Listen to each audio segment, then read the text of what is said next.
gameplay section for Kingdom of Darkness for the last time. Everybody be sad. Everybody be sad. Oh no. Here we go. Let me turn everybody on real quick. And then I think. Can you hear me? Yes, we can hear you. Yay! Hi there. Yay. Welcome, welcome. Tonight we have everybody who was in the campaign. I don't have an icon for Brian anymore. What the fuck happened? Oh, I know what I did. I removed it to save space. Well, Brian's here. Brian played Spindleshanks.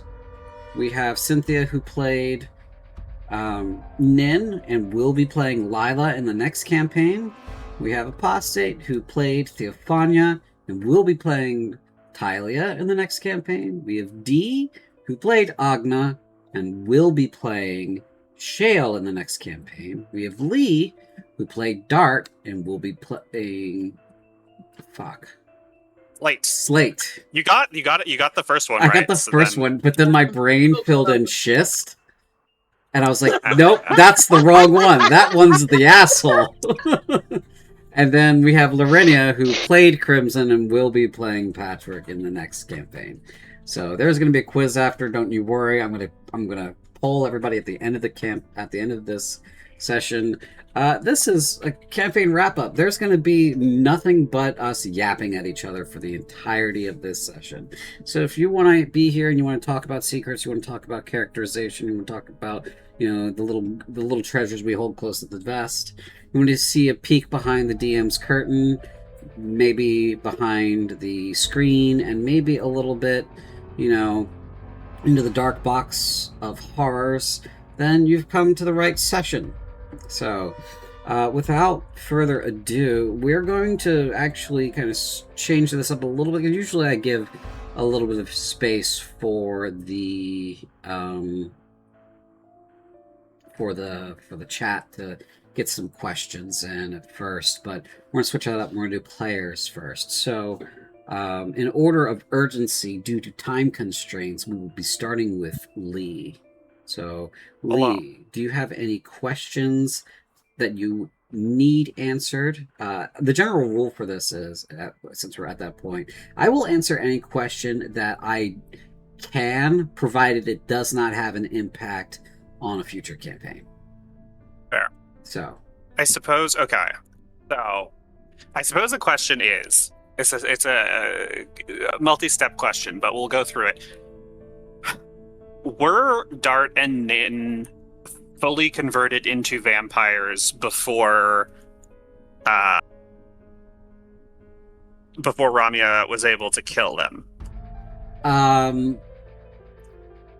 Fully converted would imply, you've reached 100% infection and it's over, right? Mm-hmm. I would say no, but it's a gradient, right? It's a progress bar, and you were more vampire than not by the time that she finished you both off. So I guess the question is undead. Yeah.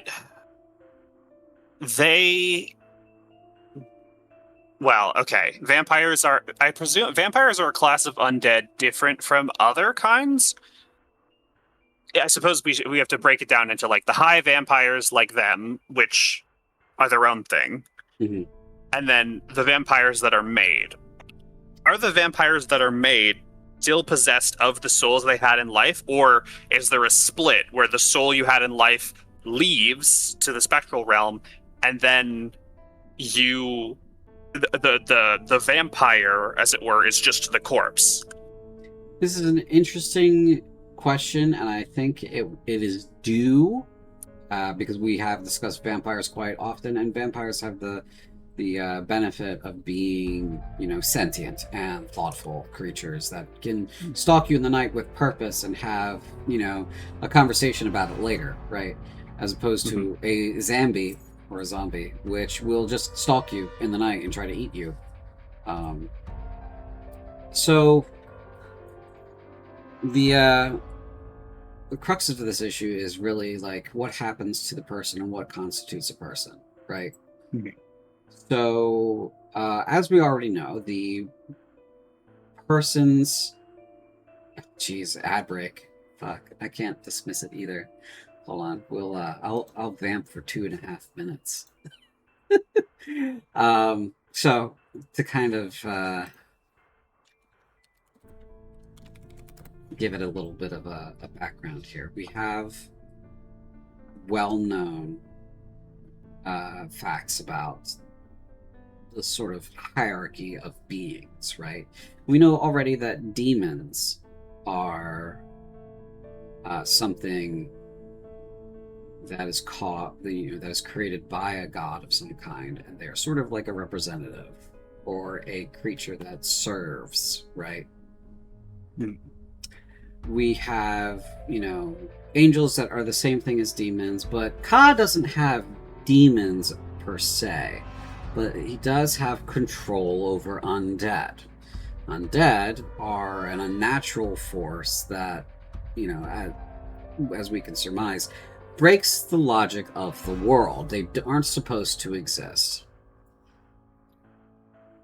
Part of what happens when a creature dies is whatever soul or spirit they had is ripped away from them,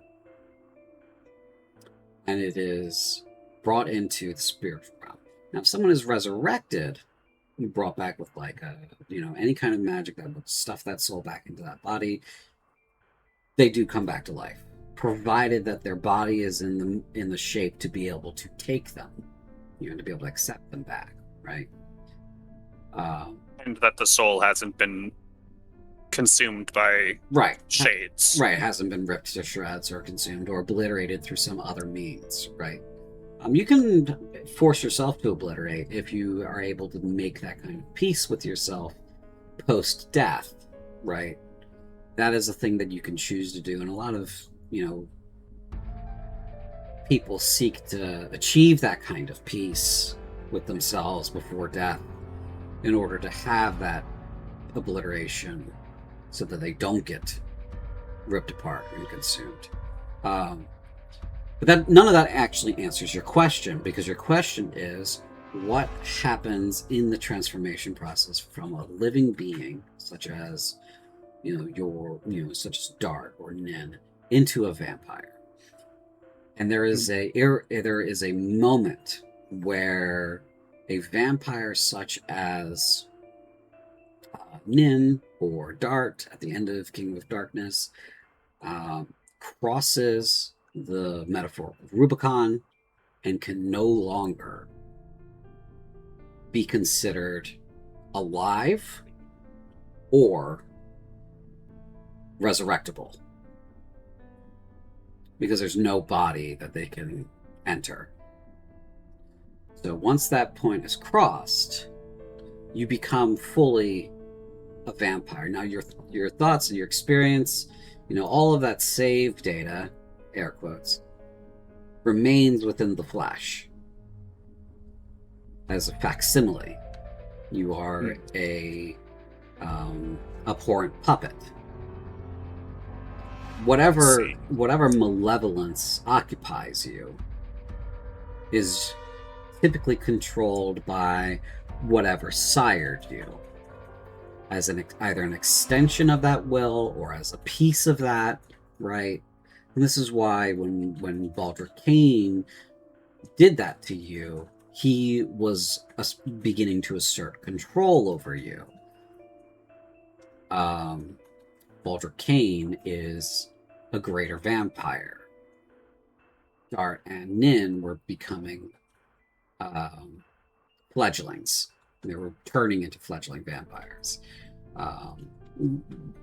That process can go in one direction or another. You can go feral, or you can go become a lower vampire, which is what most people will consider your typical vampire from fiction or lore or that kind of thing. You guys have only ever come across lower vampires other than Cain and other than Ramia, though Ramia would not call herself one. But that should answer your question. There is a moment where you cannot be returned to your body, and that is the moment where your spirit is fully separated from So it. your wording implies that the soul does survive. It's just the body that becomes an inhospitable Right. Yeah. vessel. You Okay, become something- that is good to know. Yeah, your body becomes something else. I think it's quoted occasionally by various characters, a mockery of life. You need a living body to be able to resurrect into it. You know, you need a body Right. that can accept that. Like, you can, and you're aware because of, you know, the field that you're in, you can very easily, like, be dead but have an otherwise functioning body, right?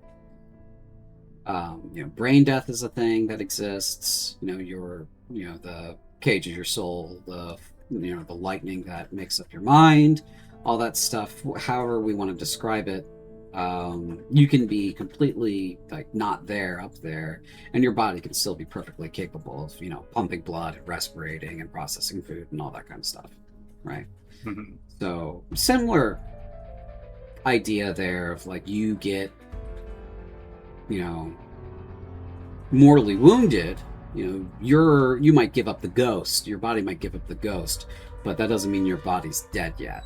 You know, somebody could patch you back together and bring you back to life. So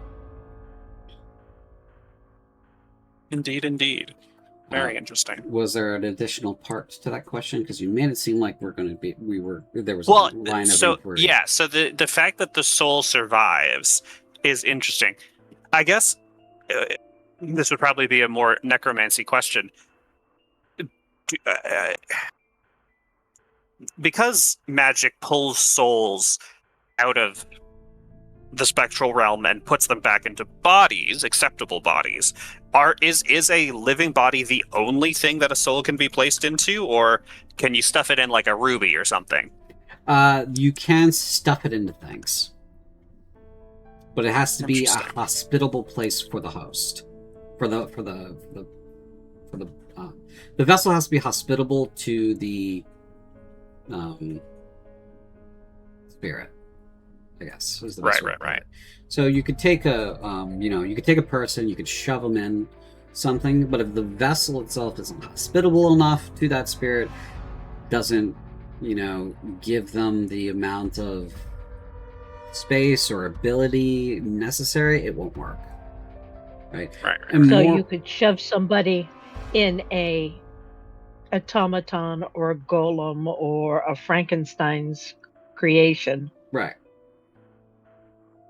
Which would be weird. But you would have a hard time putting somebody into a book, because a book doesn't have a similar shape, can't do similar things to, you know, fill that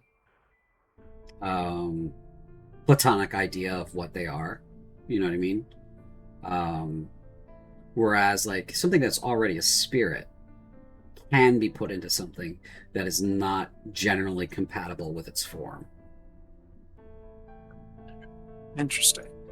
And we've seen the evidence of this with Catraxia being stuffed into a book ages ago, and then using that book as a means to influence people and things, and then escape ultimately, right? Right. So Catraxia, because she is a demon, she is inherently a spirit of some kind. You know, she's more amorphous than anything. You know, all demons are generally considered more amorphous than like a physical structure. This is why when they possess a body, they begin to inflict their ideal shape onto that body. So, I see. Very good to know.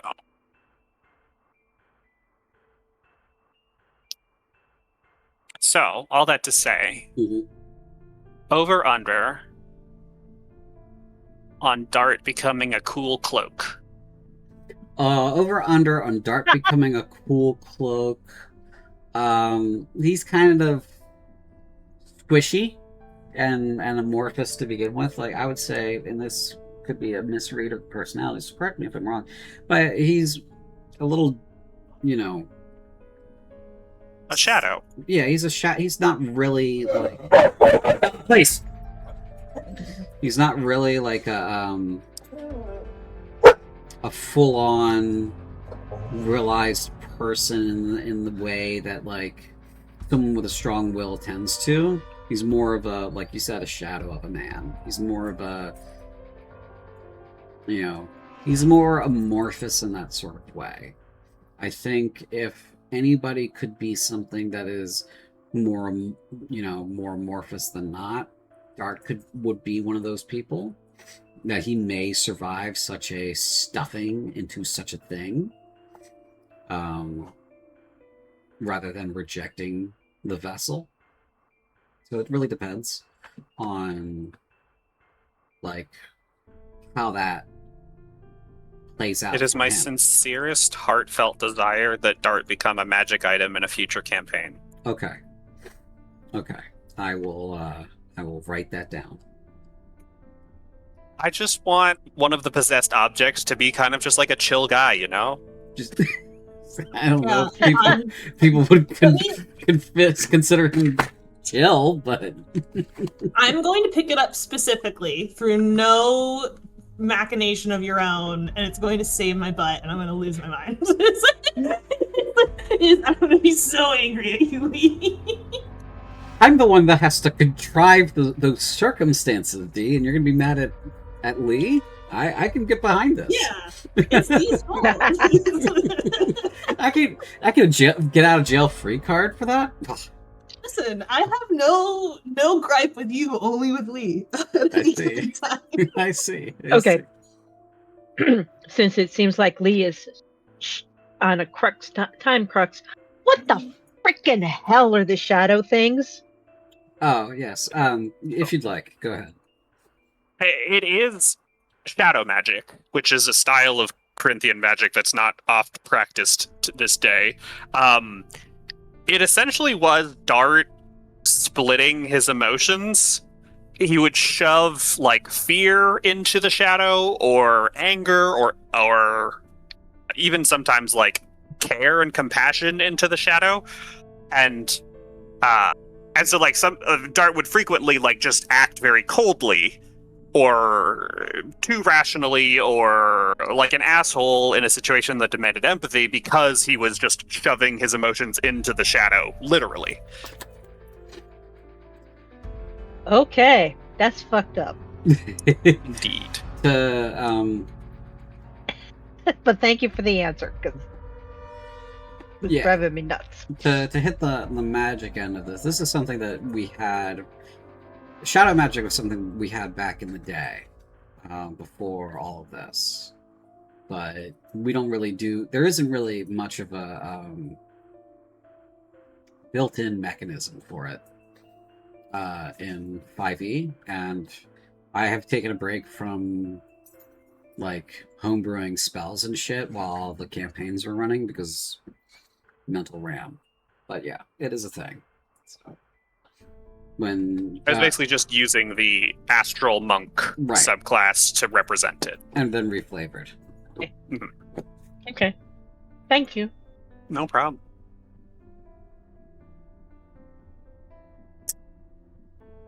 But yeah, I think that is that line of questioning to lead to that perfect, beautiful possibility was my main desire, and also understanding more about vampires, because I get the feeling it's not the last we've seen of them. What? No, it's gotta be. Does anybody have a question for Lee about Kingdom of Darkness stuff? Because Lee does have to leave first. I got a question for you. Mm-hmm. Yeah.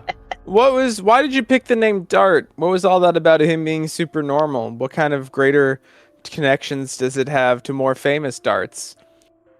Actually, it literally was a joke on the fact that Dart is technically the equivalent of John. Yeah.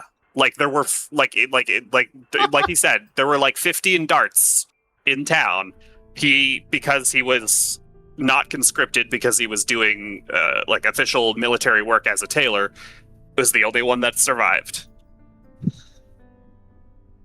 Yeah, Fuck you. it's a Dart and Griff are common first names in Crinth amongst people that are unequivocally uncreative in naming their children. So, yeah.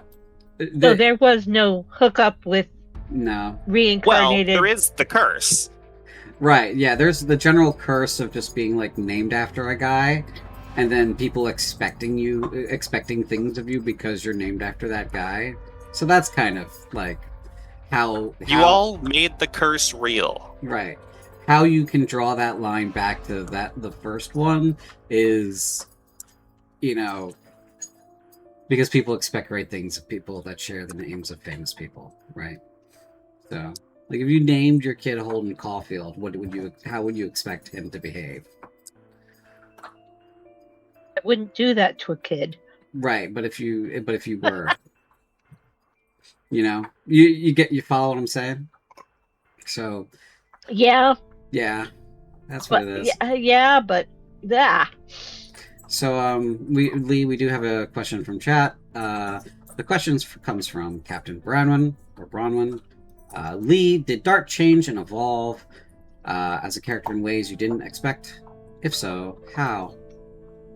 I don't think, not in ways I expect. I think there was a coin flip sort of resolution to his arc, which was, is he gonna run or is he gonna stay?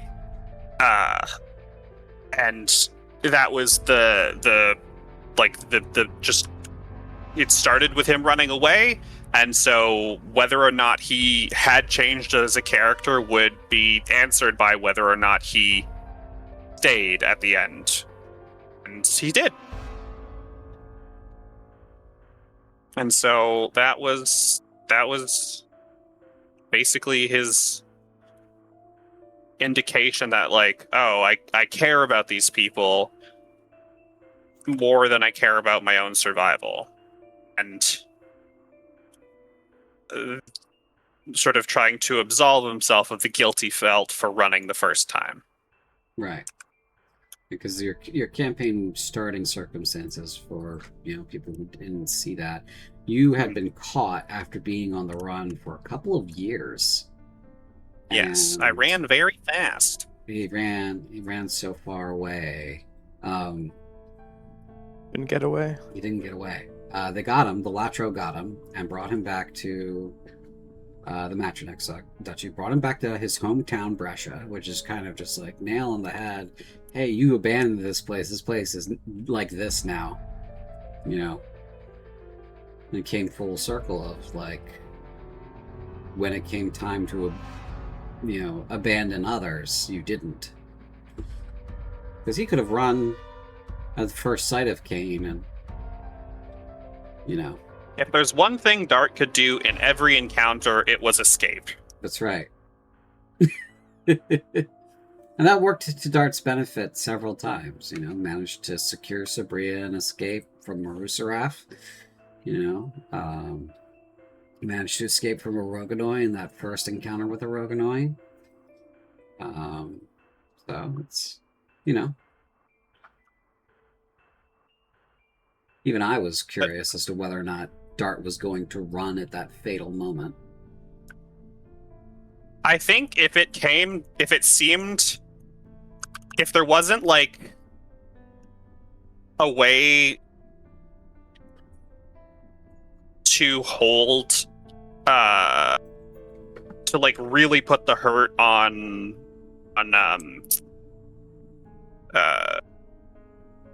sorry. There wasn't a way to really put the hurt on the big bad vamp. Why is his name escaping me? Baldric came. Baldric, not Darcius.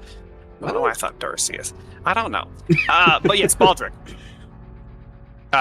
If there wasn't that patch of sunlight, then there was a chance that he would have picked up Sabria and ran. Yeah. Which would have been a different ending for him. Okay. Um,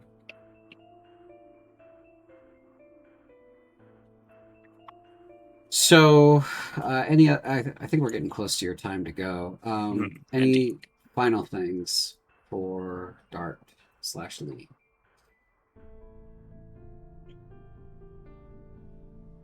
From anybody? Chat? I think is this my first character that's properly died in one of your games?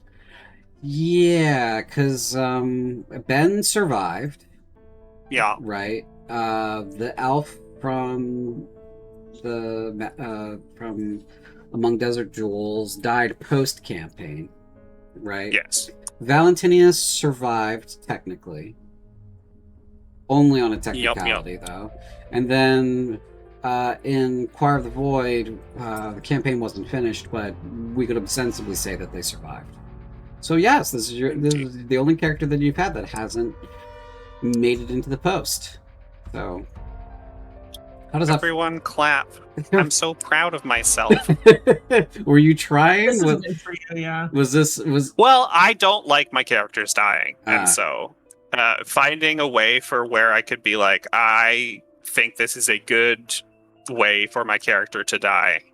I see. I am proud of myself. This is a good death. Well, I'm glad that you achieved that goal. You experienced that. You know, that's good. Indeed. That's good. So does it feel as scary as you thought it would be? Once you have the plan, it doesn't. But obviously, as soon as it happens, you're always like, oh, there's this one last thing I could have said, or this one other thing I could have done. But I suppose that's just how real death is. Comes to you 6 hours later in the shower, you're like, God damn it! I put up. Exactly. You don't use that. You got a bone? But yeah, I do gotta get going. Thank you all so much for playing with me. It was a blast, and thank you so much for running, CJ. Of course. We'll see you in the next campaign. You can see Lee again in Song of the Crown, coming this September. Indeed. This September. Watch one wet chihuahua chew through the restraints. Jesus Christ. All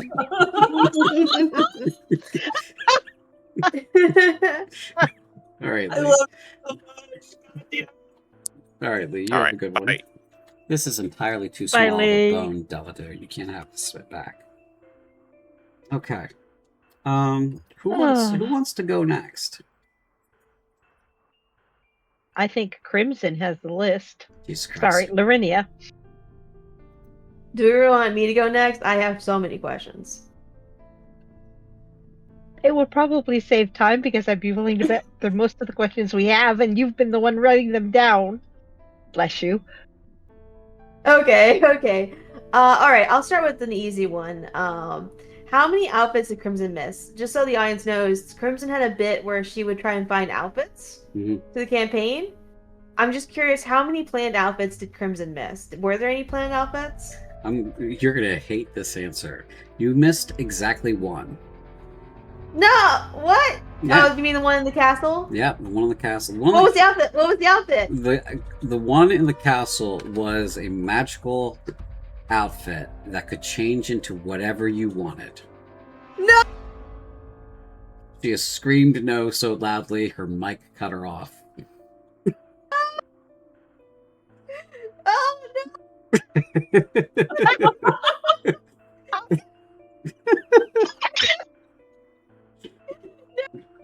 She's still... You should have just said no, man. You should have said she didn't. He's crashing out so hard.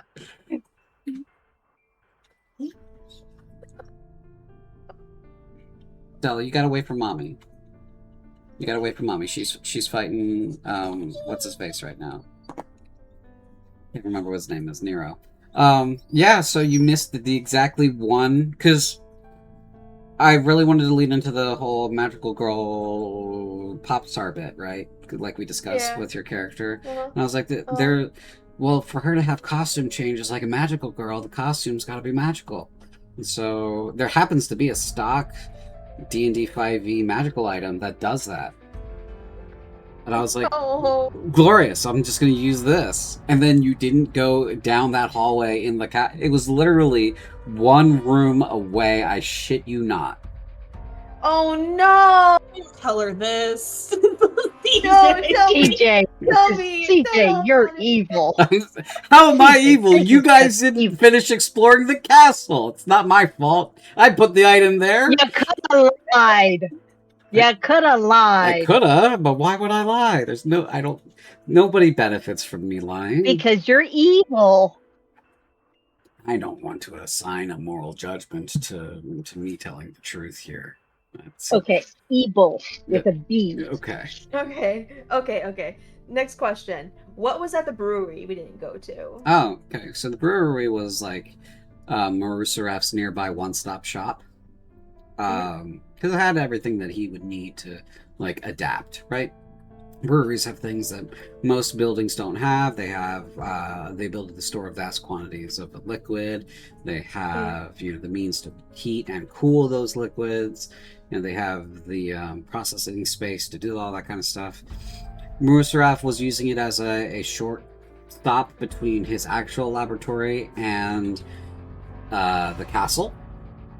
Oh. Which is why Sabria did not like the place, because she's been taken there multiple times. And she never told us. No, because it was traumatizing. Oh, okay. Okay. Next question. Yeah. Did Ramya kill Dale and Lorelai? She told you that they had escaped, right? No, she told us They that she died. found them dead. Oh, yes. No, they had escaped. They escaped. Yes. As far as what she told you, they had died, like she found them dead, so that you guys wouldn't waste any more time pursuing Dale. Okay. Because from her perspective, at the time, the longer you guys stayed in Brescia with like the town dead and the demons on a resurgence, the more likely it became that you guys would get cornered and killed off. Okay. So she was trying to get you guys out of there by telling you that one of the reasons for staying is no longer a reason to stay. Okay. All right. That brings me to my next question. Was Ramya really hunting vampires when she met us at the inn, or was she there to see us specifically? She was hunting vampires. She was not there to see you guys specifically. Okay. But she was also looking for Sabria. She was looking for Sabria. Yeah. Interesting. Okay. I guess, is there any way you tell us why she's looking for Sabria? Nope. No? Okay. Nope. Nope. Okay. Another Ramya question. When Agna called her out in the last fight, did Ramya go back to fight Baldric because Agna told her to? Or was she going to do that all along? It's a little bit of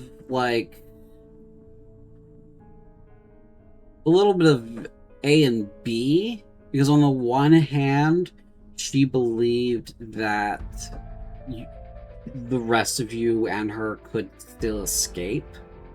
Mhm. Given that Nin and Dart were laying it down, right? And in her head, she was doing the math between if I go back now and try to save these two, then there's a good chance that I could lose. And if I lose, then I don't know how bad things will get out here without me to, put out the fires. And then D expertly attacked an NPC's sense of honor. And she was like, well, now my honor has been called into question, and I have to. So. Mm-hmm. I have no regrets. Oh. You have no regrets. Okay. We'll see. No, I don't. We'll see. So does that mean that she was transported to the plane that Ka is right now? As far as you know. Or is that spoilers? As far as you can tell. As far as we can tell, huh? Yeah. Okay. Okay. I have so many questions. I'm not gonna ask all of them. I'm just gonna ask. I have questions specifically for players, but I'm just trying to ask the ones that are lore based right now. Okay. So, okay. I think Nin would kill me if I didn't ask this. What happened to the Madame in the woods? The who in the woods? The Madame we stayed with near the end of the campaign for a day. Oh, the old lady? The old lady, yeah, Madame. Oh, yeah. She lived in such a tiny spot, so hidden and so unobtrusively. As far as you guys know, and as far as you guys are aware, she's still there. There's no reason to believe whatsoever that she is dead. So. Mm-hmm.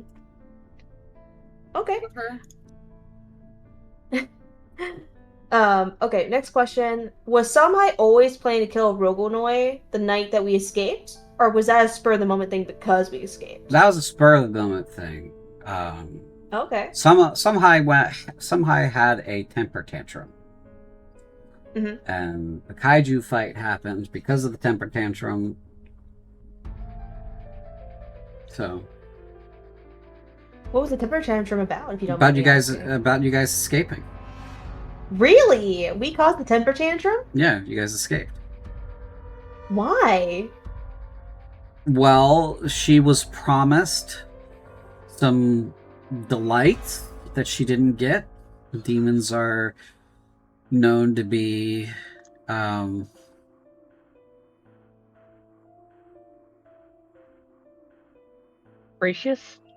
capricious or retaliatory, right? So she'd been, promised. And dinner skipped out. Yeah, dinner skipped out. So, they started laying into each other. One thing led to another. So. Okay. How long did a Rogonoi know we were loose in the castle? Probably after you killed that one Scrumgore. Really? That early? Yeah. Wow. So the whole time he knew. Essentially, once you reached that floor after the prison, he could hear you guys maneuver around. Oh. Okay. So another question I have is, were we all targeted by a Rogonoi capture for a reason? No. No, it was just random? It was just you guys created a bunch of characters, and so I had to figure out how to stuff these lunatics into the same box. And the easiest way to do that, with the conceit that you guys were prisoners to start with, was for you guys to just be prisoners to start with. So why were some of us held longer than others? Because I know some. That's how the dice rolled. Yeah. That's literally it. That's how the dice rolled. Okay, so there wasn't any lore reason, we were being kept for an extra special meal or anything like that. No. No. Okay. Was it always planned for Rogonoi to cut us off, or was it only because we were spotted? There were two ways out of the castle, if you recall. Mm-hmm. One led to a confrontation with a Rogonoi, and the other one led to a creature that you never came across, which is called a humming nightmare. So. Oh, was it not that thing that we ran into in the hallway? Yeah, but you didn't fight it, so you don't know what it could do. But yes. So, a humming nightmare would have been your encounter for leaving the castle through the front door, which you chose not to do. Mm-hmm. So, you guys would have had to fight something to leave. Okay, so we were always going to have a fight as some kind. Yeah. The only way you weren't having a fight is if you threw yourselves off the roof. Could have done that. Which would have been funny. It would have been funny. So, session 2, session 3, campaign's over. Full party wipe. Taking Featherfall. You didn't, though. I didn't. You're right. Okay. Did the Lotro bite every prisoner who came to the castle, or was it just us? Any prisoner that I would have caught. So, if you're looking for angles as to how you guys were special, No, I was just curious, like if like the Lotro went to the trouble biting everyone, because it was implied at one point that the cages were very full in the middle of the room at one point, where people's arms were sticking out and the demons were like biting them off or something like that. Yeah. So I was curious, like if the Lotro was biting everyone or only people who were in the rooms on the side. no. It was just whoever they managed to catch, they would bite, because that would be how they would, reach track down their prisoners if they managed to escape. That's how they counted their quota. I see. Let's see here.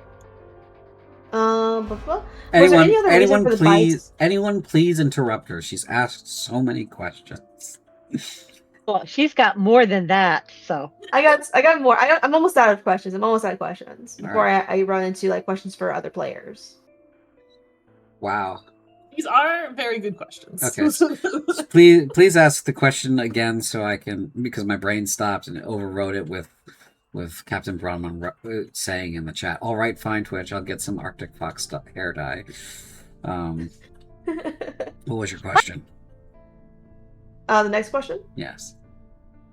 Let's see here. What was it? I think I only have like one or two questions left at this point. Okay, you might not remember this one. So Theophania at one point asked, when Crimson had that dream about Ka, asked Ramia about the Ka dream, and she asked her what the dream meant, and Ramia was going to say something about what it meant, but got cut off. Do you recall what she was going to say? What Ramia would have said about the dream that Crimson had of like Deverdran and Ka being there. Yeah. She would have said that it is something that you shouldn't think about. It doesn't mean anything. It's just a nightmare. Okay. That's what she would have said. Okay. This is the last question I have. That's just a general lore question at the moment. Okay. What exactly did Layla do to piss off demons? She kind of hinted to it a little bit that she did something to piss someone off. Oh. But what exactly did she do? The barkeep, right? Yeah. She was just, known to be rather stubborn and a bit of a problem. Like, she was aware that she held a unique position in town, being somebody who knew how to get things. Get various, food or beverages together. Had a good understanding of who in town would be necessary to satiate Orogonoi's appetites. And so by being a bit of a gatekeeper in that regard, she was able to help save some people in town by saying, "Oh no, you need him because he makes the apple cider."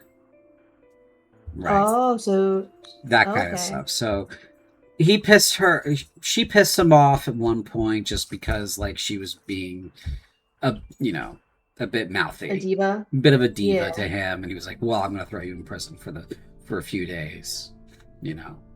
She would have probably been let out at one point because, of that information that she has.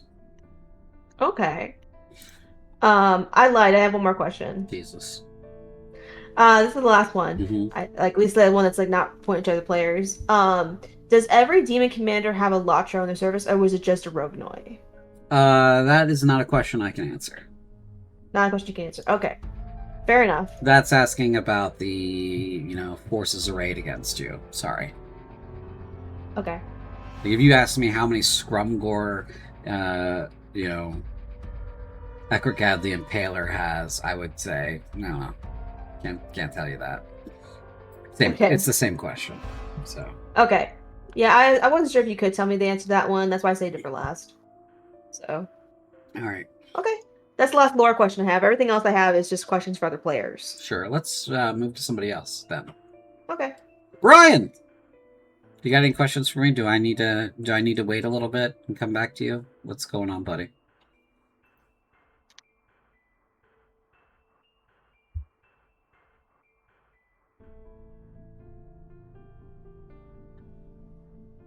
I do not hear Brian. And is Brian I do talking? not hear Brian either. No, I do not hear Brian talking. Oh, okay. Do I need to go into the other room and see if Brian... I heard him coughing a few minutes ago. Do I need to go yell at him? Hello? Hello.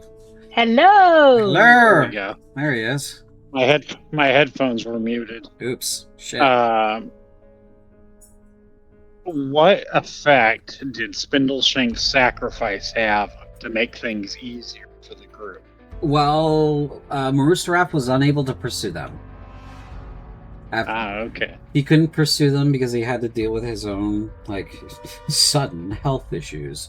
And so that made it difficult for him to, array his beasts against the party after that encounter. And then once they left Brescia, he just didn't have the means to pursue them because he had to deal with his own bullshit for a while. So,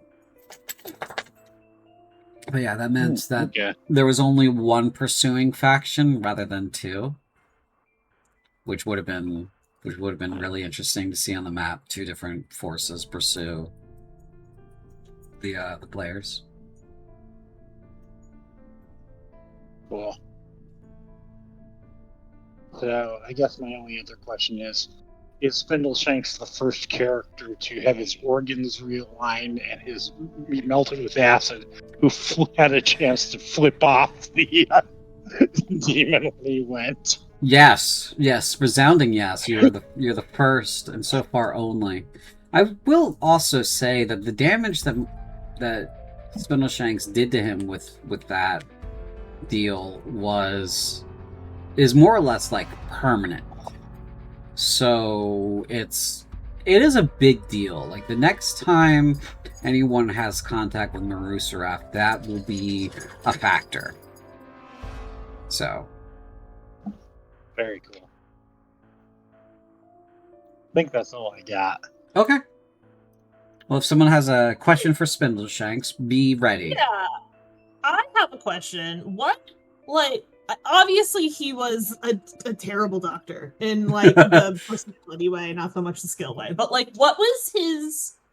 We didn't really get much of his deal because he was such a loner. So what was the background there? What were you hoping to angle for there? So basically, he was a psychopath, literally,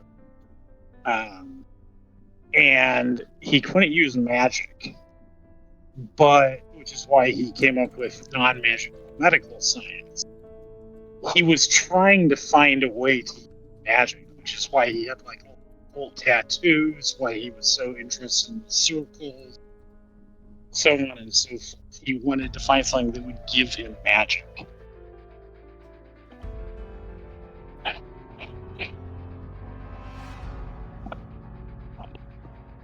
think I got most of that.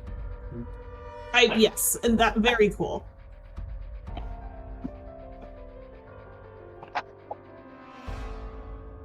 You're shuffling and scuffling. Excuse me for a moment. Husband, you keep breaking up! You're gonna get him. I wasn't. So you weren't deafened. I wasn't actually talking at the time, unless somebody else has questions for me. Okay. Yes, Crimson asked you another question, I think. Oh, I didn't hear that. What was it? Either. I did have a question. I didn't ask it yet, but my question was, why did Spindleshanks sacrifice himself? You mean when he died or when he made a deal? Both. So he going back to fight the demon was, and I think I mentioned this after the fact. He used dissecting a demon as an excuse, But basically, he had come to sort of like Crimson. He didn't understand her because that's the kind of character he was. You know, he couldn't comprehend someone like her, but he liked her, and he wanted to make sure she got away. Okay. Would you see it as like a platonic like or a romantic like? No, it was platonic. He's not really capable of loving someone.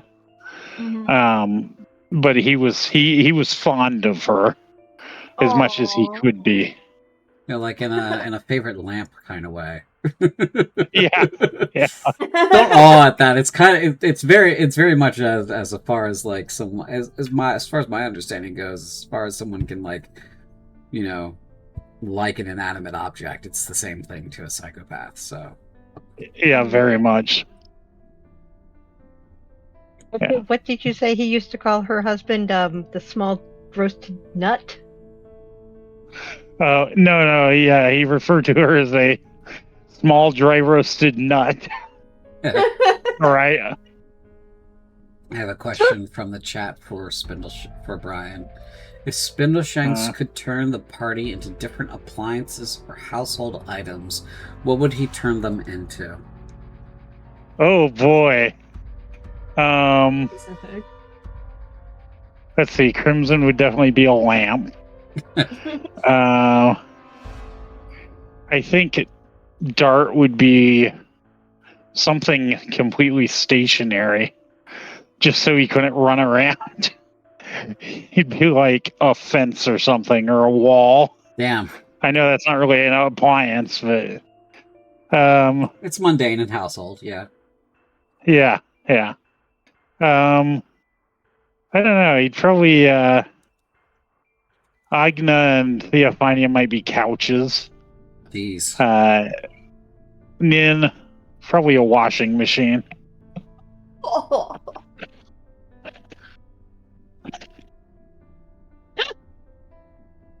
Okay. If you were expecting me to react to something other than that, other than laughing chat, sorry to disappoint you. Any other questions for Brian about Spindleshanks? And we can always circle back. So. Oh. No? All right. Let's actually, I'll float one out there. Did the party ever figure out why they forgot about him? No, they didn't. Ah, okay. It was airtight. Interesting. I'm pretty sure it's because you were a cognito hazard, basically. we don't want to remember this. It's more like I'm pretty sure you were just so contaminated by the knowledge. Like, I don't know if I think this is sort of Theophania's conclusion, but like that you were so contaminated by the knowledge of the shapes that you'd been seeing of the map that, like, to remember you was so inveigled with the memory of that forbidden thing that you had to be just wiped out completely.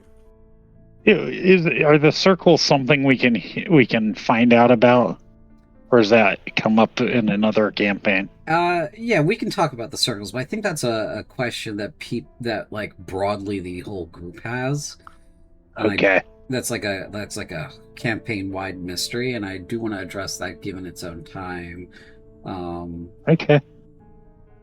Outside of like individual character questionnaire, so got it. You follow what I'm talking about. Yeah. Okay, so if we're done on Spindleshanks, then who would like to be the subject of conversation next? I will. Okay. So for Nin, do we have questions about Nin? Yeah. What was the scars on her arms? Oh, those were Marisharaf's doing experimentation on her to give her blood magic.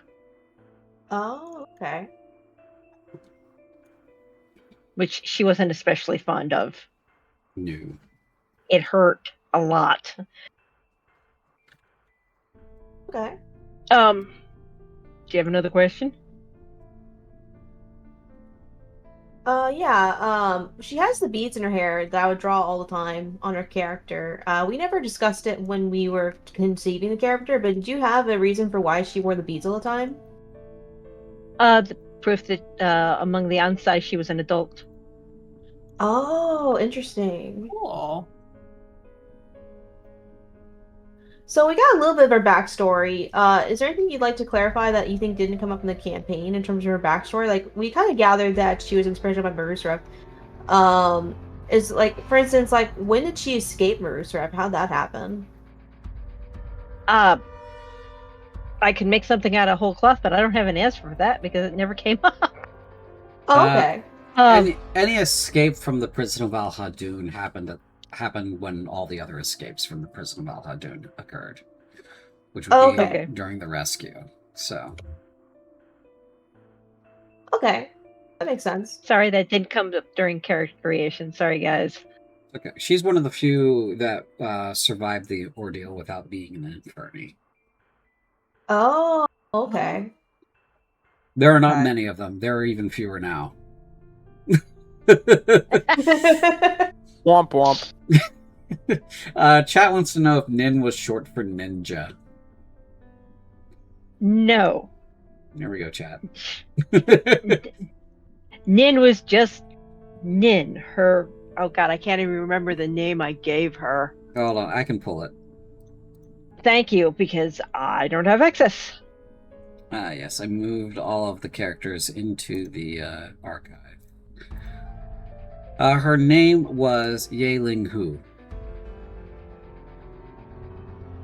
Basically, I think we discussed during characterization that Nin was basically no one, which is how she was feeling for quite a long time, because you spend years being tortured, and yeah, you feel about yourself. Yeah. No, but Nin was not short for ninja. It was just no one. Next. That's pretty much all the ones I have. Like, I think we kind of gathered, and mainly my questions were about her backstory, and I think we've gotten some answers about a lot of it already. So if anyone else has any questions, got another one. If Nin had survived, would she have offered to join the Matronex court as a guardian to Sabria? Hell yes. Here we go. Hell yes. Okay. Not Theophania, Apostate indeed, you two have questions for Nin, about Nin, to Nin. Near Nin. Really the big one was about, like, her background. Okay, so common curiosity there. Yeah, 100%. I guess a question. I guess more question for Cynthia, the player, than like Nin, the character, is like, obviously Nin is the other one who went out in like a blaze of glory there at the end. Thoughts, feelings, emotions? It sucked. I hate it when a character dies, but it happens. And she didn't get turned into a full vampire and go hunting down her friends, which is, I consider to be a win.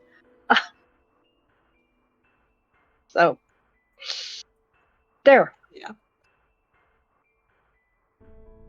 I hate it whenever one of my character biffs it, but usually I want them to biff it in a plot-relevant manner. Not sure if I got that chance this one, but this was a really weird adventure. CJ, king of non-standard adventures. All right, speaking of non-standard, I have some questions, Mr. CJ. Sure. First off, where the frick did that rat bone come from? Yes, Nin knew every part of that cell. Upside, downside, inside, out. There should not have been a rat bone. Yes, that was serendipitously provided to Nin by a cute little guy. He has a name. He is everybody's favorite little guy. Brian, would you like to talk about your Door of Eternity character very briefly? So I played the Great Panjandrum, who was a lizard wizard. That's right. The lizard wizard of the Werewolf Cavalry. That's correct. And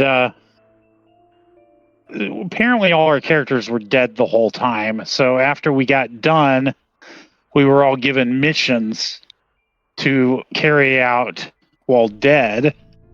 And his first mission was to tuck a rat bone into her cell so she could escape. The fuck?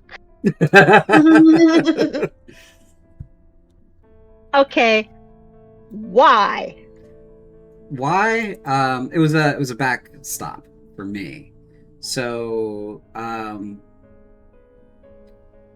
and some people are going to disagree with like doing this in the first place, but I do think that there are some things that should be roles for drama and some things that should be roles for like a mechanical need.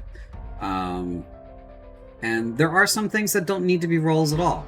But when it comes to an escape from a prison, I don't think that should be something that is just narratively decided without pushing. So when your character, being the only one that could feasibly pick the locks, had the opportunity to fail and did, I needed a way to provide you with a lockpick. Okay. And that was really it. I needed a way to provide you with a lockpick. And so that's where the rat bone came in. And to be honest, you're lucky he didn't just eat it. It's true. So, yeah. I think Pange can be trusted. If given the right instructions, he can be trusted to carry it out. that's true. Yeah. Especially if it involves fireballing something. Right. Yeah. So, I think that's, it's like, if you consider a prison break story, right? If you know they're going to escape because it's a prison break story, does that detract from the adrenaline and trauma and edge of the seatness of the whole thing? If you know they're going to escape, it's kind of like the whole argument against spoilers, right? If you are to succeed based on the fact that you are there, then there was no risk to begin with. And part of the point was not for there to be a risk to the story itself in that moment, but for there to be a risk that you feel for the failure, right? Part of, and this might be a little meta to kind of further explain, but I imagine when you're sitting there and you're failing that check, you're like, oh shit, what horrible thing is going to happen to us now? Because there's got to be a consequence for that, right? There's got to be a consequence for the failure. And if there isn't a consequence for the failure, then why did the role exist? And if there isn't a reward for the success, why did the role exist, right? But we have, this environment of dread. You're in this prison. There's already that energy there. You didn't need an extra, continuous layer of just getting the shit kicked out of you when you were already in the prison. We've already narratively covered what that experience was like, right? What I needed was a vehicle to move you from that to the campaign itself. And so the emotional dip was the consequence for failing the role. The collective gasp or sigh of, oh crap, what now? What follows this? Was the consequence for it. And so that was automatic. You were going to do that regardless of your past. You were going to do that when you failed, right? So the Okay. consequences of the action were built in, but the need to get you guys to the rest of the story wasn't built in, because if you failed the roll, I didn't have a vessel to get you there, and so that's where the wrap-up came in. This is a very circular way of saying I needed it. But also, I do try to do these things with like a point in mind. Even if it seems like there is no point, I do try to make them count. Even when I do narratively scoop you up from behind and say, no, it's okay, and put you right where you're supposed to be. There's also a death pitfall in that prison, but you guys chose to not go that route out of the prison. Like, you guys could have escaped through one of the weaker walls and, like, in very, like, Tomb Raider or adventure style, kind of like crawl around the exterior wall to the bridge that led into the castle. And that would have been, I think that would have been like a acrobatics check or something, because the stones were slippery. And then there was a dex save if you failed the acro check. And if you failed the dex save, someone else could make a dex save at disadvantage to try to catch you. And if all of that failed, you'd plummet to your death. So there was also that kind of shit in the prison. So there was plenty. There was plenty of, like, when I do a map or a dungeon like that, I try to balance out pitfalls, right? Not everything needs to be like a instant kill kind of pitfall. But when there are instant kill pitfalls, there needs to be appropriate number of saves. There needs to be like other mechanics that are easy to deal with, or a route that is much easier to go through. You guys chose dogpile the Scrumgore and beat him to death with like spoons and shit, which was very risky. Considering you guys had no equipment and barely any hit points. So. Good question, though. Okay. Oh, thank you. Next question. Yeah. The priest. Yeah. I keep wanting to say Hodor, but I know it's not Hodor. It's Haster. Hosker. Thank you. Hosker. What happened to Hosker? Hosker got killed. You watched it happen. I know Hosker got killed, but we left his body unburned in the mill. What happened to the body? All right. Did he get taken over? Well, what? Orogonoi's Legion doesn't do a whole lot of, palling around with the undead. That's not their jam. It's also not the jam of Samhai's Legion, right? Which is kind of a broader clue that some kind of other third party really is there. So we go through the list of villains we had that were immediately visible. We had Orogonoi, right? We had Samhai, and we had Marusaraf. But we also had the presence of Lorelei, who was there fairly early and was there for a reason. But she wasn't... The narrative path to Lorelei's part of the story didn't play out. And so the answers to those kinds of questions, like what was that, didn't present themselves. The undead presence in Russia wasn't answered. But no, there wasn't. He wasn't turned. The undead that were at the sawmill, you guys repelled them.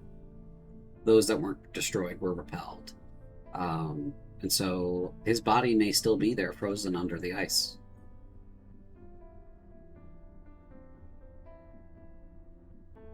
Let's be better than becoming a reanimated corpse. Yeah.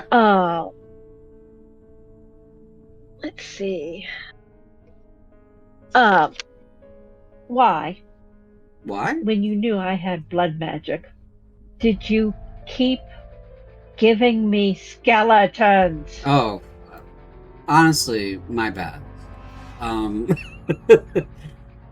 the monsters that I had that had blood were either demons, so like the Latro and Scrumgore and that sort of stuff, or Somhai's bugs or insects, but they didn't arrive yet. So there was a version of the story where you guys like stayed in town and decided to like, rally a militia, right? And you could have.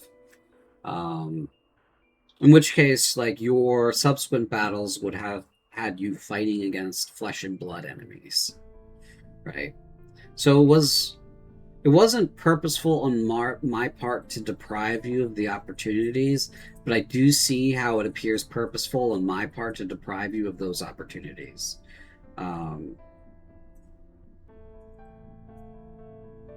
Part of that's because like I tend to write a lot of the stuff in advance, and I kind of do that in a little bit of a vacuum with the characters. I'm trying to be a little bit better about that. Trying to tailor a little bit more stuff for the characters. So second and third passes of the campaign, once all the characters are made, is kind of a new thing I'm doing. Dean.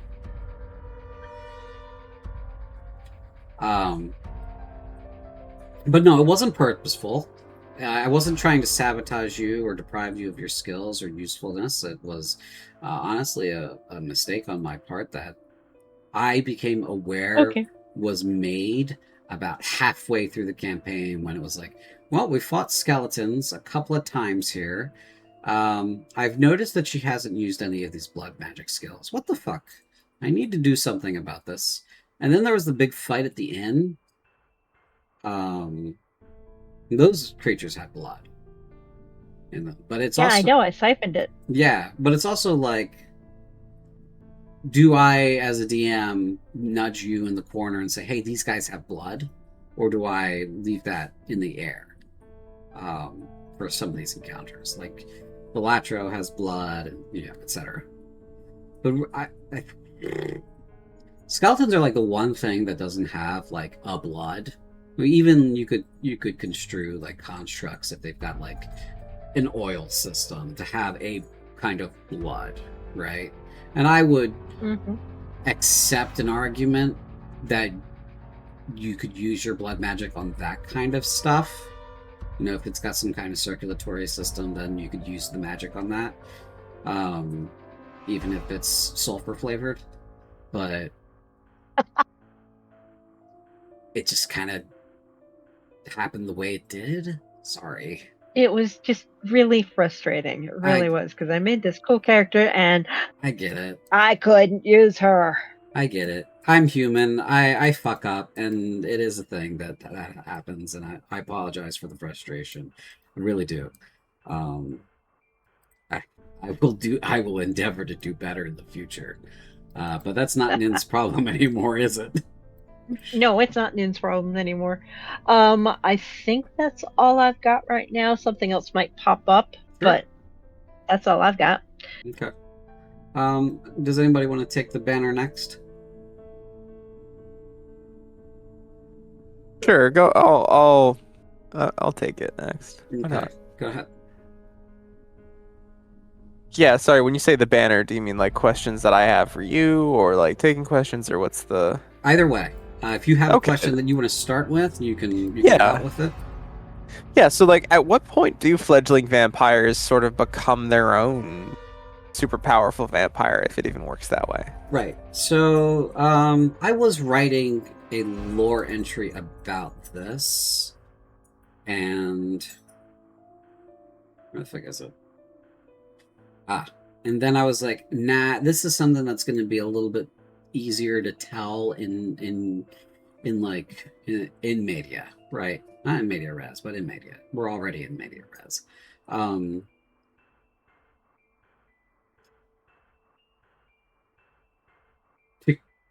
There's a certain window. It's time based, and there's a certain amount of life that needs to be consumed. If you make both of these quotas, I'll put it, then you get to become a lower vampire. If you fail to meet this quota, then you become a feral vampire. A fledgling is only a fledgling for so long. But it's a short window.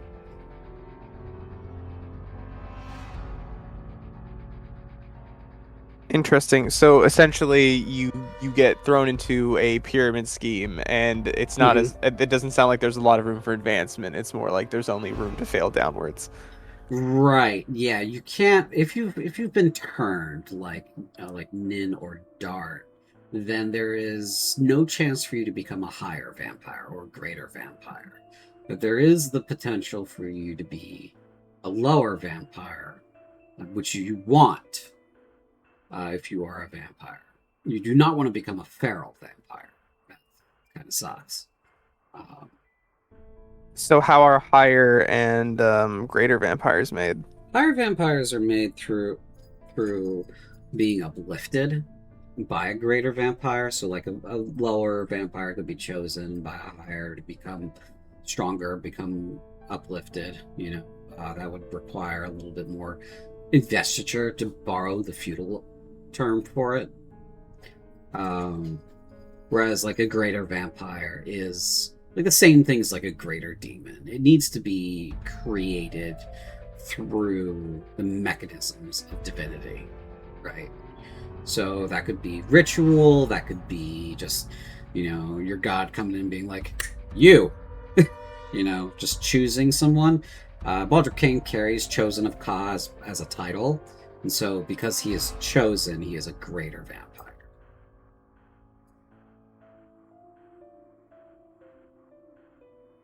I see. Okay, that makes sense. Yeah. There's a question from chat, but did you have a follow-up question? Not about vampires, no. Okay. Question from chat is, was there a chance that Theophania would have discovered her self-worth and rejected Catraxia? I feel like I don't know about her self-worth. That's a little iffy, but I feel like at the end she was like finally trying to, and we didn't really get the chance to run that through this time. But that the moment I think came for her because sure, it worked out as a great part of a little scheme, a plan to dodge the noose. But what Theophania was wanted is, as much as she's subject to Catraxia's whims, Catraxia is supposed to be almost like her guardian angel, right? And getting showstoppered like that by Agna's deity was definitely jarring enough that it at least made her kind of get really wound up about that. So I don't know if she would have discovered self-worth, but there are many avenues for rejecting Catraxia, I think. Yeah.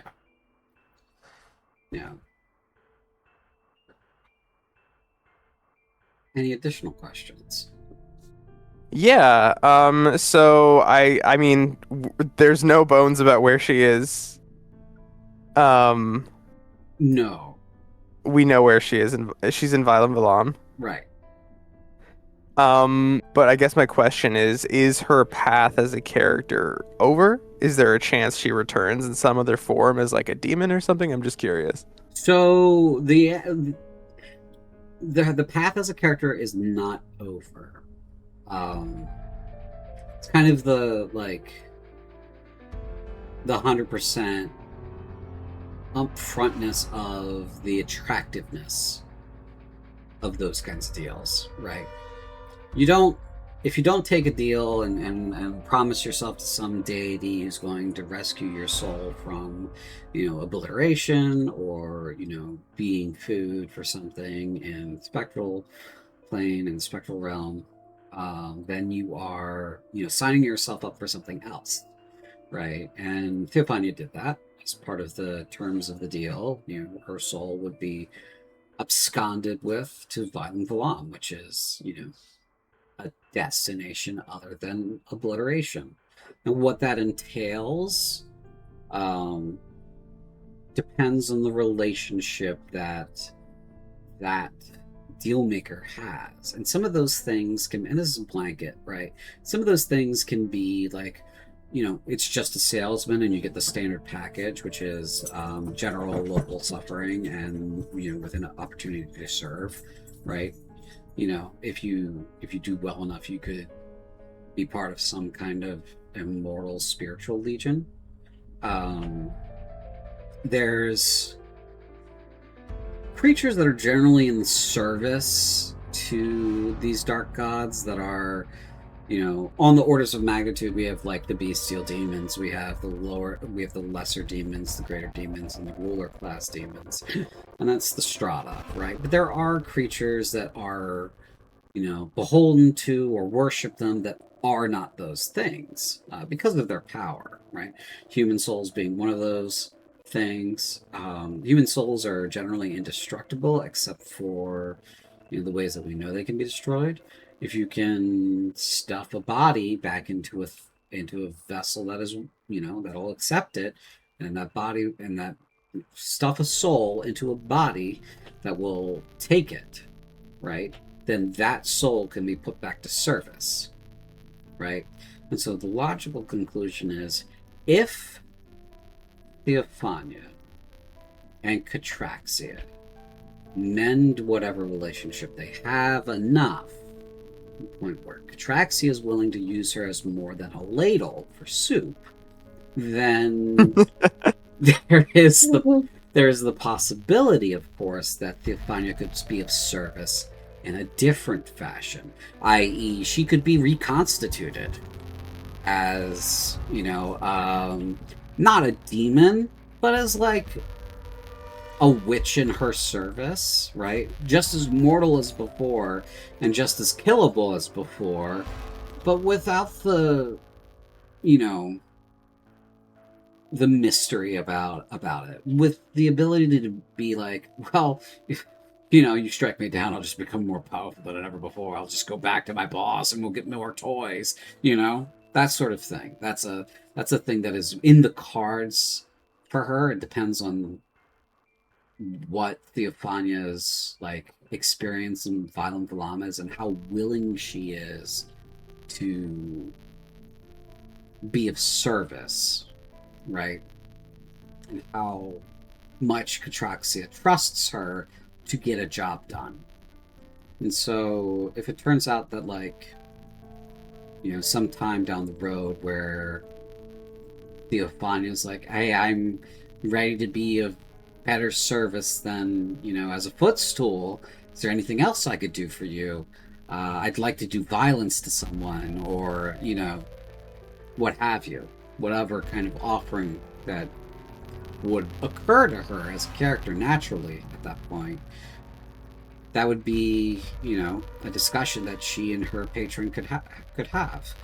To be perfectly clear to like anyone watching, anyone listening, and anyone else who's curious about how these sorts of deals work, they are not two-way streets. Not good ones anyway. Yes, there's the promise of like boons and magic, but those all come with strings attached. And I don't think anybody here has the illusions that they don't, but they are never equal in terms of what is given and what is received, right? So, as for the flesh and blood of Theophania that was left behind, that obviously morphed into a demon very quickly. And so there is a vaguely Theophania-shaped, habit-wearing horror in northwestern Scarabtica right now, as of this moment. So you kind of get, like, if you had to attach like check boxes, like achievements to this. You get the Become Demon achievement for your flesh and blood, and then you get Servant of the Dark Gods for like your spirit, right? But only Nice. if Theophania is hoping for Servant of the Dark Gods. I mean, I guess that's my question. Like, does her life look like now in Violent Valam? Well, right now in Violent Valam, there was a little bit of a spat. Mhm. But I would say, Catraxia is not one to not give several chances to. Motives for like calling Theophania back early, because there's an opportunity there, you could say, from the tactical perspective of like having an agent behind enemy lines, but that Catraxia has already demonstrated that Ahil doesn't consider the Corinthians the enemy. She also doesn't really consider Tal's legions or the Talian Crusade itself the enemy, so much as they are a means for the destruction of the world to occur. And one thing that she doesn't want to happen is the world to be destroyed. So if we consider the strategic point of view, Catraxia gathering powerful pawns to use for some later endeavor where she could tip something in one direction or another to favor an outcome she prefers is what she would be doing now. And so any kind of like immediate future for Theophania would be like okay, here we are, we're back at base. I know you're upset with me. We have some stuff to work through. Your mortal perspective needs adjusting. We're gonna do some. Deladue, I can't help you right now. Go The upstairs. dog whimpering at that comment was perfect, actually.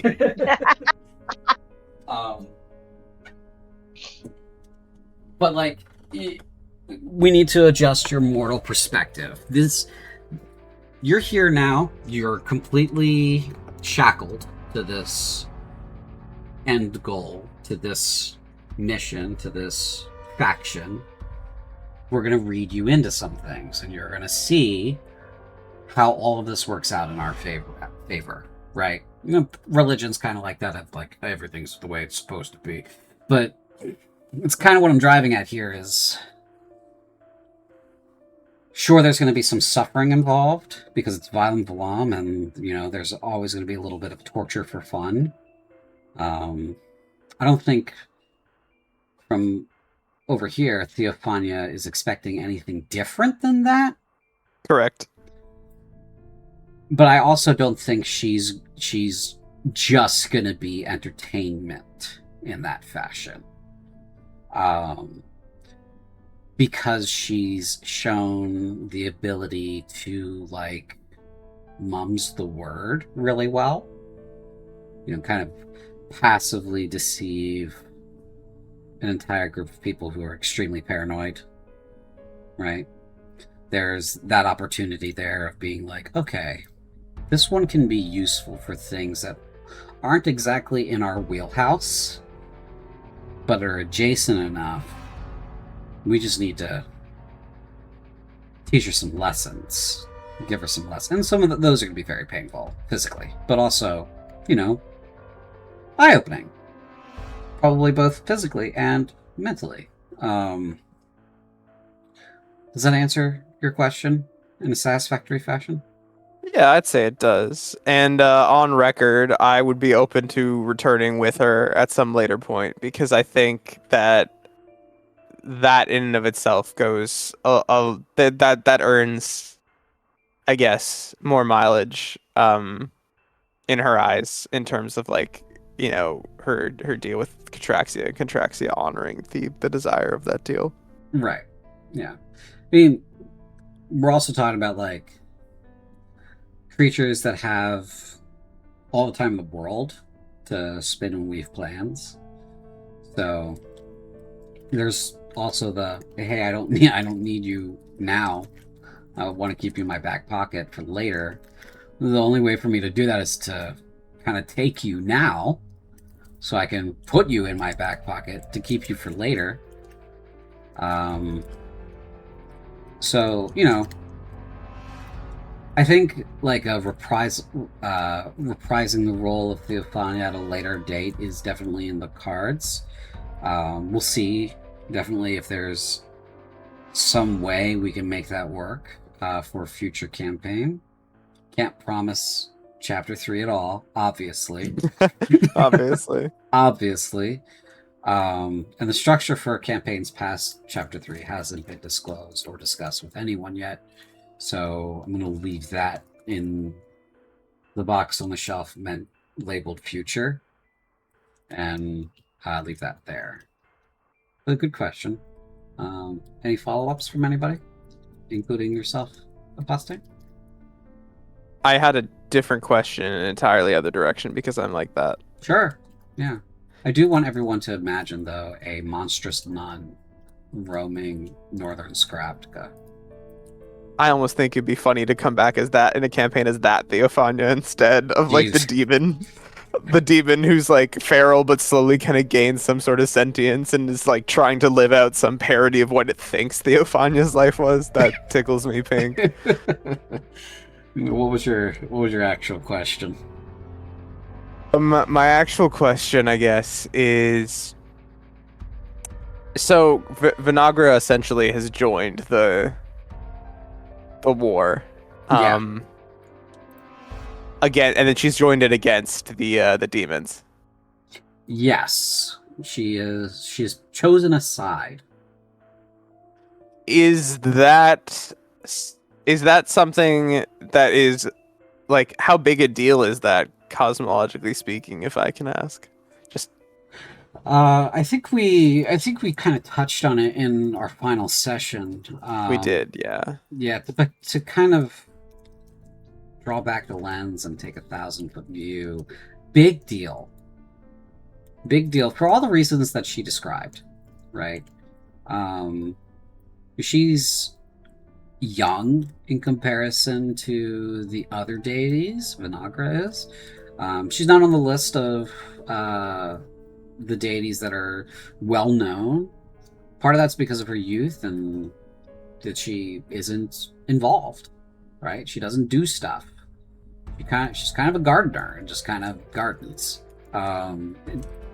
Doesn't build a faith, doesn't build a clergy, doesn't build, a religion. She borrows from her mom. And for her to throw in and put up dukes for this, it's kind of a big deal. It'd be like if if you had, a bunch of siblings and then your parents had a kid and you're already a grown-ass adult and that kid says, "Fight me, bitch!" That's kind of the energy that she's taking to the battle. It's like a big deal for a deity to go to the mat in the first place, but she's also like comparatively a kid to most of these deities. That's not a bad thing. Pretty much all the deities, because they're generally around the same age. That's not a bad thing, but it is kind of giving you a little bit of that energy of like, okay, she's in the back there, kind of fresh to all of this, and is already sick enough of it, and has had contact with mortals who are suffering from all this recently, and she's throwing herself into this. Big deal. And then on, in terms of like cosmic disruption, right? The current status quo has been disrupted. This is a deity that is on the planet. All the other ones that are involved aren't even on the planet. They're in their, they're in their rooms, locked away, right? Because Roysa, who is routinely worshipped by Corinthians and elves and such, not present, right? But she's got a big following.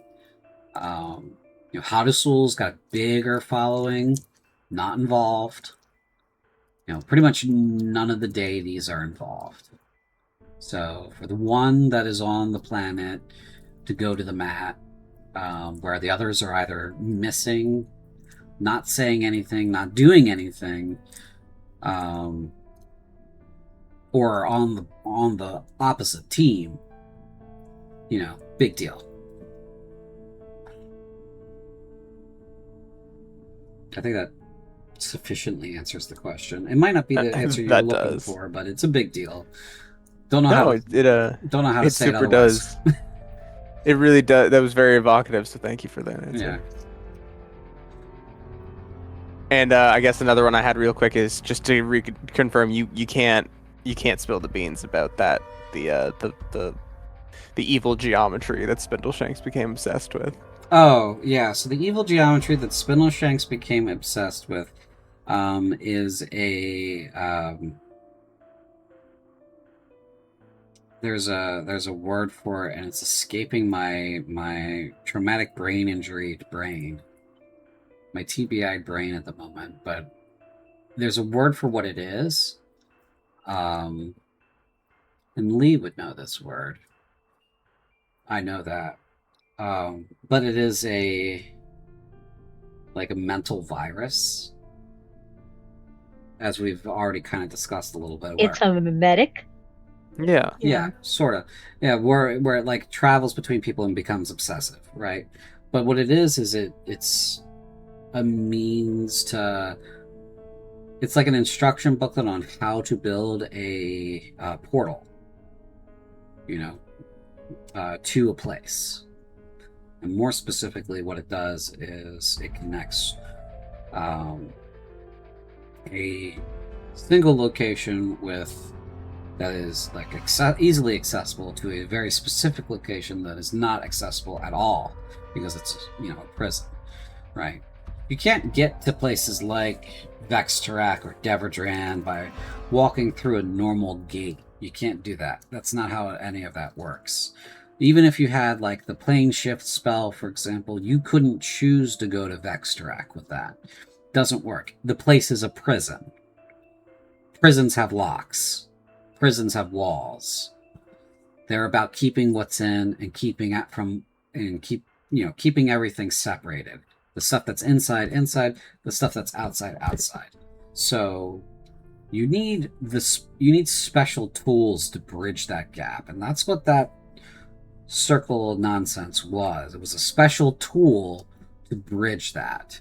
Because normally when you summon a demon in Valgast, aside from all the bells and whistles and bullshit you need to collect and hard you need to do to get it to work, you need a conduit. And most of the time that conduit is a body. Flesh and blood body that is going to take on that spirit and allow that spirit to be in that body. Usually to the utter destruction of that soul or person. They generally die from it. Even if they're willing to share the room, they generally die. So you need a means to get there. Most demonic summoning occurs in that normal fashion. When we're talking about a demon walking out of Vextarak onto the material plane, you need something like this kind of gate to do that. I see. Awesome. And I guess the last one that I had was, so the undead have joined the war, but are they on the same side as the demons, or are they their own side? So if you're talking about like Ka's faction, yeah. Okay, Ka's faction is aligned with the Talian Crusade. Beans. There's a question from chat for you. Let's see. Did Theophania evolve or change in ways you didn't expect Apostate? If so, how? Yeah, I didn't expect her to be as upset about being upstaged as she was. And I think her trying to learn how to be funny was something I didn't really expect either walking into it. And I think it was perfect because, it's one thing to have a natural clown out, And it's another thing to take like this miserable little like bookworm basically and be like, all right, you need to do stand-up comedy, figure it the fuck out. So I did not expect that, but it was fun to do. And it was fun to see her get angry at the end and try to kind of assert herself, at least in some small way. So that was interesting. I wasn't expecting that from her. It would be interesting to see how Theophania from the end of Kingdom of Darkness is in comparison to like a future Theophania, Serpent of the Dark Gods, right? That would be an interesting kind of like how does she change from point A to point B later? But there's a follow-up question in chat. Did Theophania truly consider Crimson to be her friend? I think Theophania is very new to the concept of friendship. She is a noble, and I had stuff, but we didn't quite delve into it too much. But that's okay.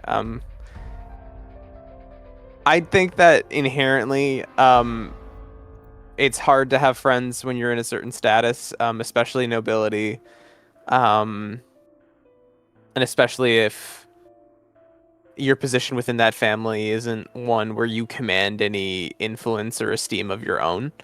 So I don't think she really had a lot of experience with friendship before. I think Crimson is probably the closest. Crimson and Ogna are probably the two people who are the closest thing she could consider to being her friend. So I think she did in the way that she could, but it was almost like discovering a new flavor for the first time, or discovering a new kind of possibility for a relationship to be, if that makes sense at all. So yes, but she's very new to it and doesn't quite have the same capacity as like a normal person would. Okay. Any other questions? 2 from 4 by Theophania Apostate. Yeah, I have one. How long was Theophania with Catraxia? Was it just during the prison, or was it prior to the prison? Oh no, it was sometime before the prison. How did Catraxia and Theophania meet? Yeah, well, we got to do kind of a little, I think the ritual she did to summon that, Doomsinger, and the way that it got echoed in, the dream where Catraxia called her back was, Theophania didn't have a great home life, and during a particularly cruel joke, let's put that in air quotes, that probably should have killed her. That was when she met Catraxia for the first time. I don't think she knew what Catraxia was when she first met her, but over time, they kind of credit to both of them, I guess. It wasn't a mind control type situation, or it wasn't like a demon using magic to convince someone of something. It was I think like genuinely they built up some form of rapport. Though of course Catraxia being Catraxia, I'm not saying it was like the same human genuineness as Theophania, but there was an actual, building of that relationship. So it's been a while. Okay.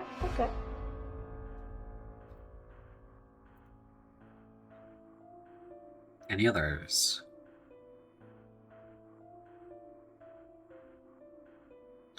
Okay, so that brings us lastly to D for Ogna. It surely does. People have asked such good lore questions that I feel like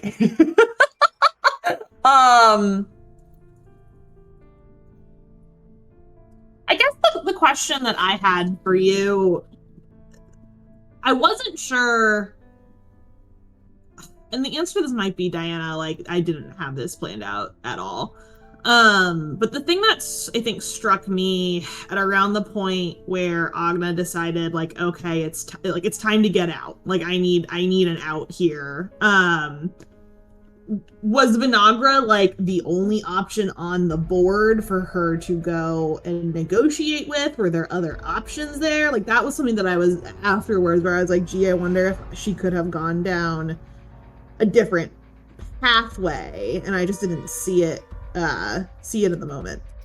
So at the time when that happened, the only option that would have been not a lateral move to the same team was Vinagre. Yeah, that makes sense. Because like the only other representatives of powers greater than themselves on the board at the time were Ramia and maybe if Lorelai was in the cards, right? Because I think it was not too long. Like we were in that kind of like space where I'm not sure how the cookie's gonna crumble yet, right? How we're gonna break from the mold here, and so there was definitely an opportunity that wasn't immediately visible, I don't think, to like you guys as a party of like engaging with Lorelai more to the point where you could have been like, well, people like Ka a lot because they tend to join his cause quite often, in which case you could have been on the road to being like a grave cleric, for example, or that sort of thing.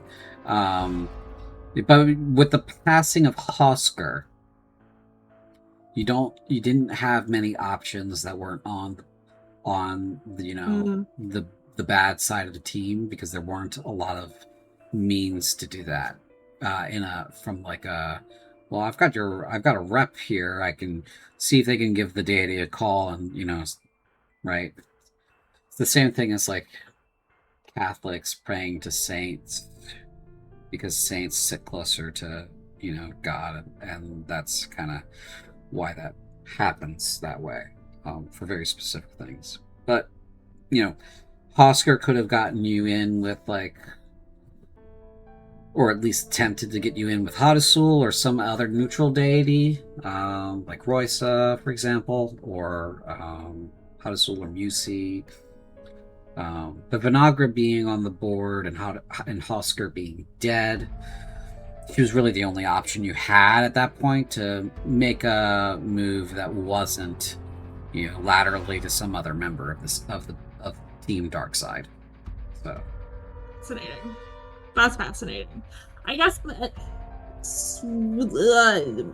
that, if I hadn't had made a lateral move, if I had just been like doggedly, nope, this is the roller coaster I am on, I'm not going to get off of it. Like, I felt like you were going to pull the ripcord on it pretty soon, all things considered. Yeah. Like, how far could she have ridden that out, I guess, is the question. Not much longer, because the Herald was getting impatient. Crazy.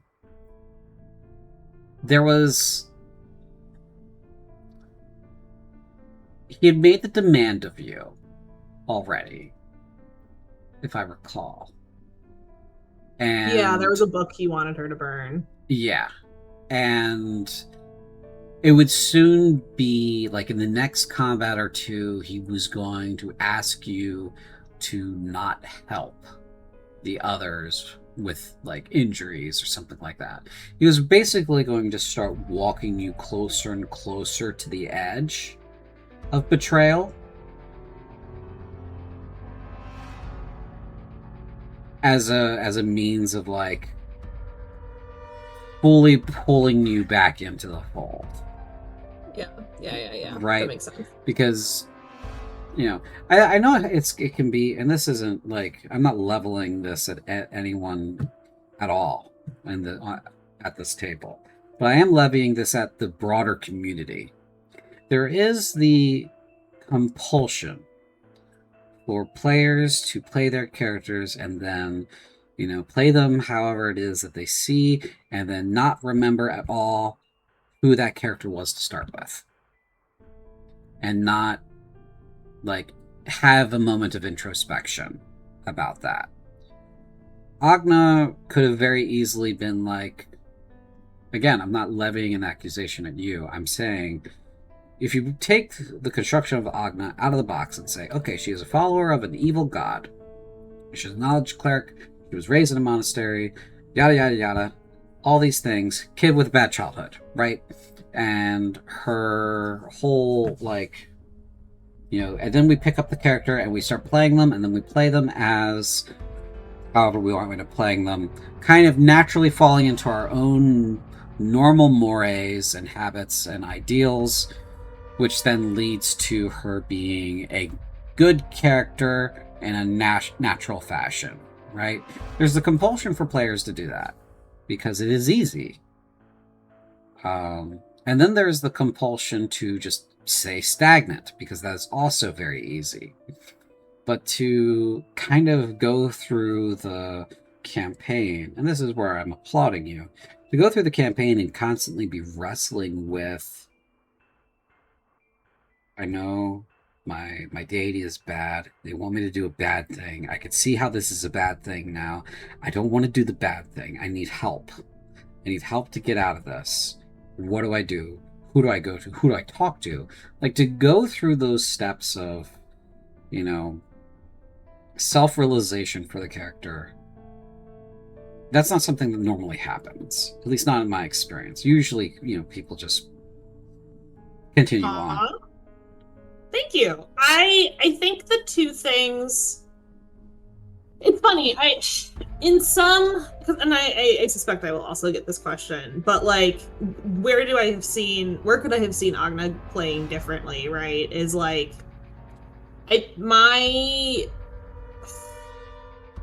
I always like set out with a character like this with the intention of like, I'm gonna play someone so nasty, so toxic, and then I like get into it, and it's so not my nature as a person in a collaborative game. But an interesting thing happens with that, right? Where like I think there's a version of me that wishes I had played her a little bit more malevolent, I guess, at the top end. I think where I ended up having a little bit of flex for myself is, I think the loophole and the flex that I gave for myself in Agna's backstory was like, it wasn't necessarily a monastery life she super chose. Like, she kind of ended up there, like you said, like bad childhood, poor like ended up there by happenstance because she had a talent for magic, not necessarily because of any belief. And I think paired with like stayed because terrified of dying, right? Like absolutely terrified of that, had that drilled into her for most of her childhood and most of her life. So like, the neat thing about the campaign is that we were close to dying like all of the time. And the only people, and she is at least a logical enough character and was a logical enough character at the front end of this to realize, well, even if I am only out for myself and only really care about getting myself out of this, I am smart enough to realize that the only way that happens is with a group of people here and not just me. And it gave me enough flex with the character where like she cared about keeping the party alive practically, and then that slowly kind of morphed itself over the campaign. So it did feel like she was wrestling with that for, I think, a good portion of it. Yeah, let's be totally clear. Session 2, Sabria getting the ever-loving life beaten out of her in that one room. The screams, she was like, no, we're going to let that kid die. We're going to let her die. Agna was on team let the kid die to start with. She was. She was like, let the kid die. I don't care about these, let's go. And like, the only thing that stopped her was like, it was nice that I had that as the fallback, where she wasn't entirely antisocial, was she was at least smart enough to realize I, on my own, somebody who grew up in a monastery, does not know jack or shit about surviving in the winter, am not going to make it if I part ways from this group. So this is the most capable group of hands available. I will hitch to that cart. And very naturally just ended up actually caring about the people over time, which was kind of fun. That was kind of nice. I wish I had played her maybe a little bit more. I think she was sufficiently bitchy. Yeah, she was bitchy, but like I wish I had played her a little bit more cruel, I think, at least at the front end. But I am overall very happy with like how her arc went, and I did like getting to play with that grappling a little bit as well. Like I would have at first described her in the beginning as callous and distant, and then distant. Yeah. She is a loner in her own way. Right, and then slowly became like, yeah, but we can't do that. Reluctantly becoming, no, we got to do this. To clearly being able to determine what is right from wrong in a moment and hold someone else to that standard later. Well, I think that's why when I say I regret nothing about telling Ramia off, I think because that's the character, right? Like right. that is whether or not that has positive or negative effect on the campaign or a positive or negative effect. I don't give a shit. That's all meta bullshit. I don't give a fuck. All right, it doesn't give a fuck about campaign score. Got it. Yeah, I fuck your campaign score. I don't give a shit. What I give a shit about is that that is such a, for Agna to have at the end of the campaign recognize that in someone else and stand, not only that, but stand up to it. When Ramia could have probably very easily just wiped the floor with her, and I half expected her to. Like that, like I don't give a shit. Like that was a good character choice in my book. I think so. Okay. Next. I have a question. How the heck did Agna and Dart hook up? I don't think they ever. This is just a thing that me and Lee do. Where like I know Lee has a secret. Lee knows that I'm cooking some bullshit. Or Lee knows that my character is dealing with something on like an internal. So like we do this to each other every time when we play in a campaign like this, where like part of the fun is like the character secret and like what card are you holding back from the group.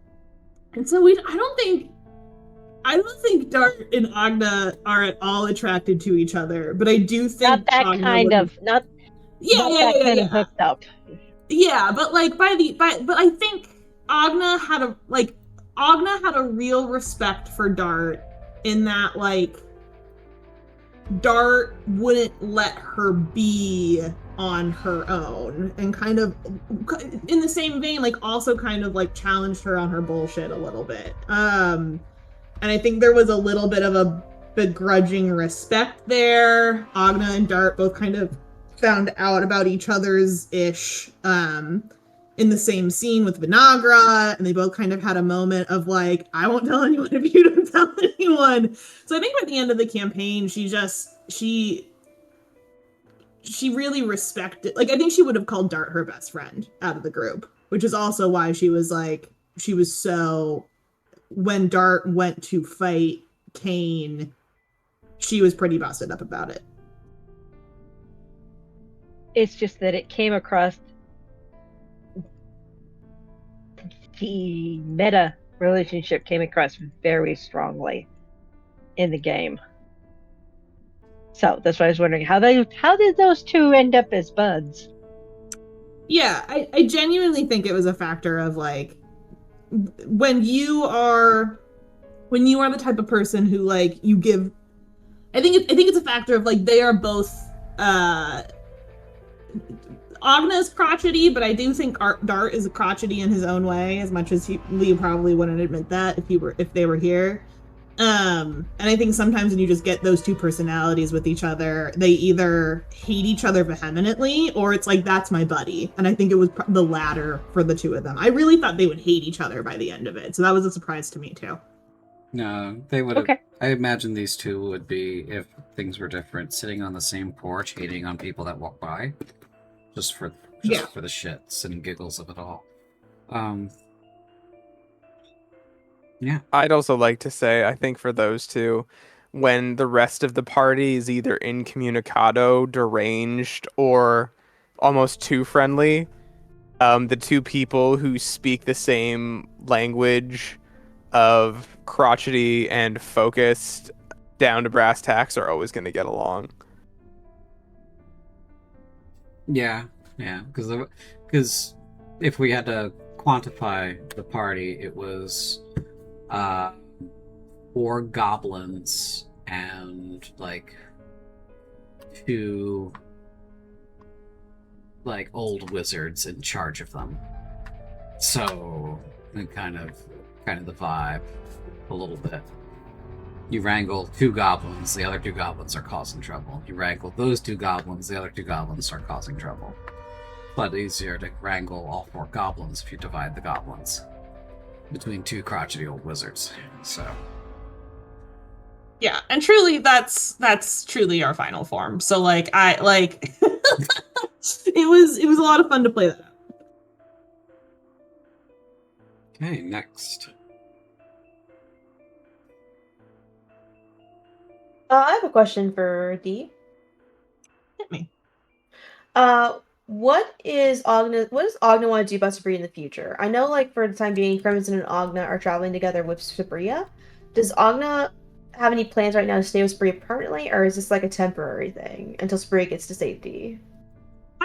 I truly don't know. And I think part of that is a little bit of like where we leave the character in the story, right? Because in the moment, Agna is dealing with, I think a good bit of like a disbelief almost, or like survivor's guilt, even that she's here.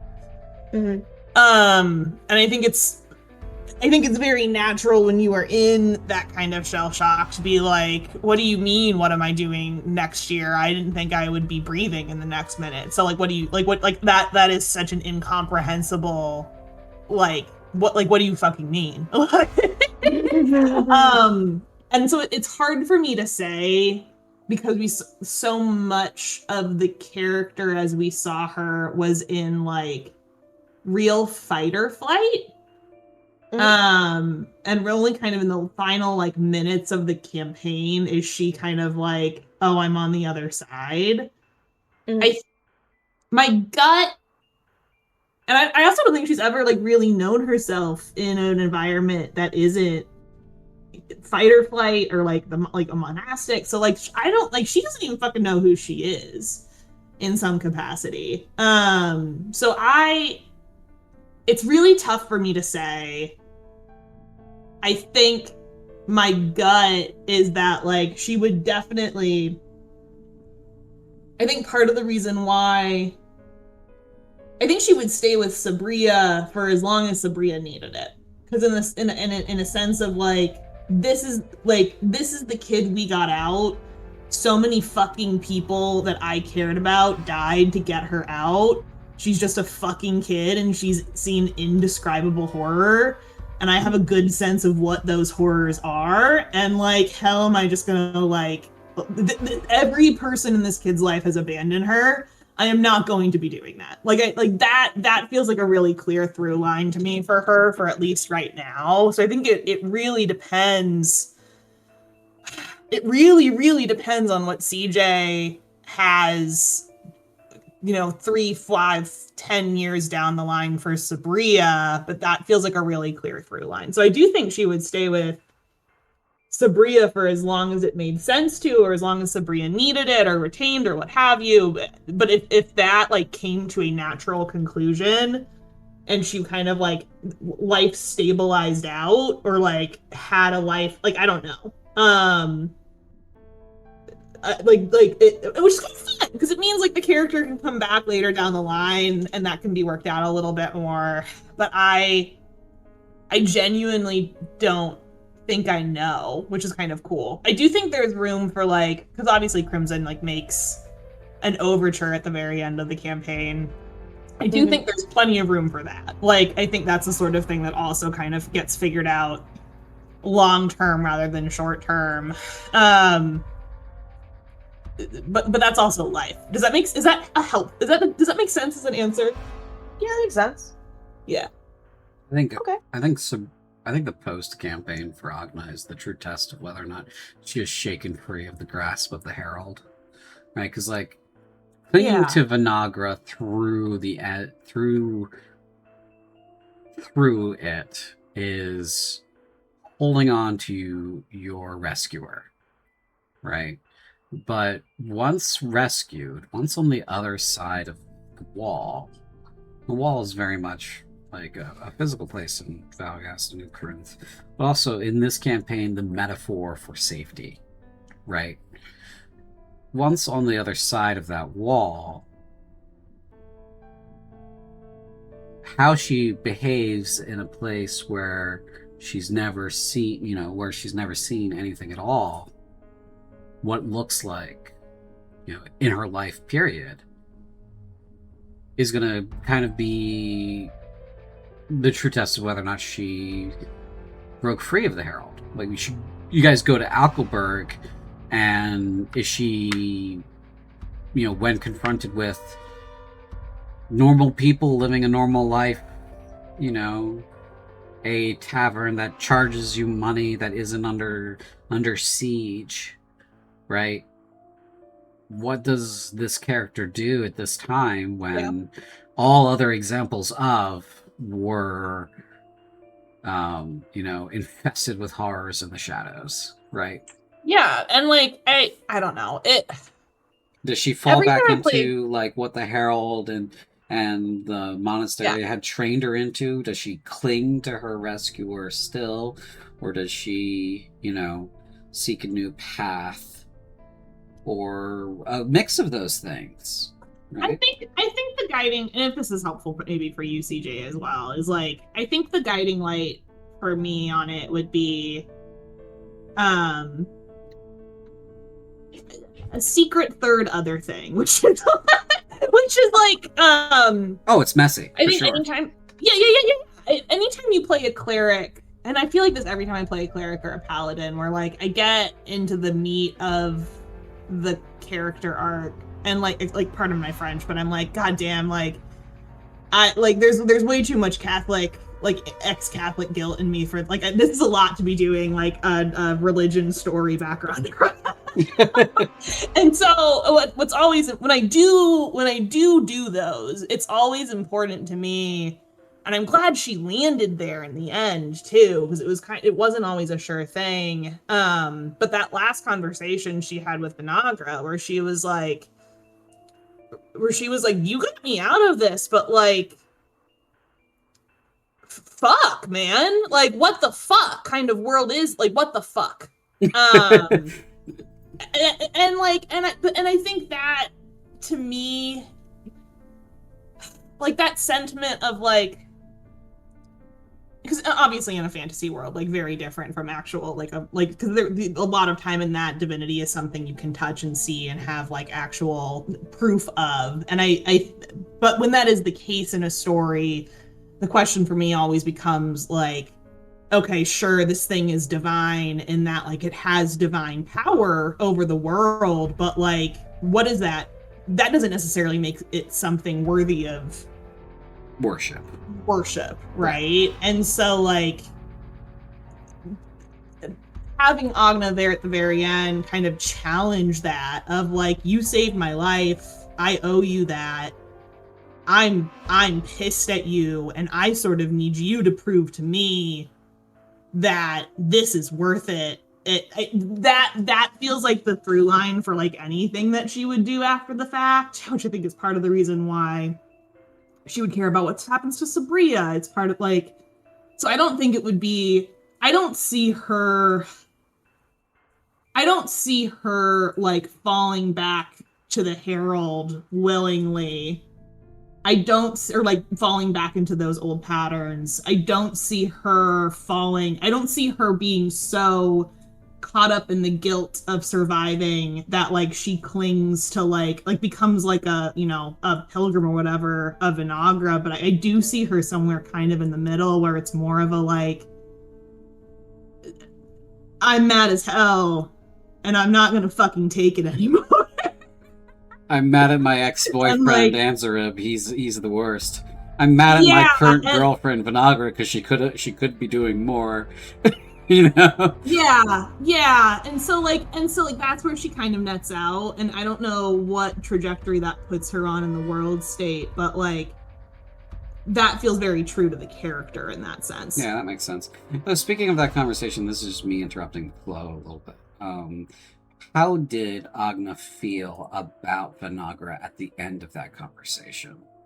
So it was a very, like, heart-to-heart kind of thing between a deity and a mortal, right?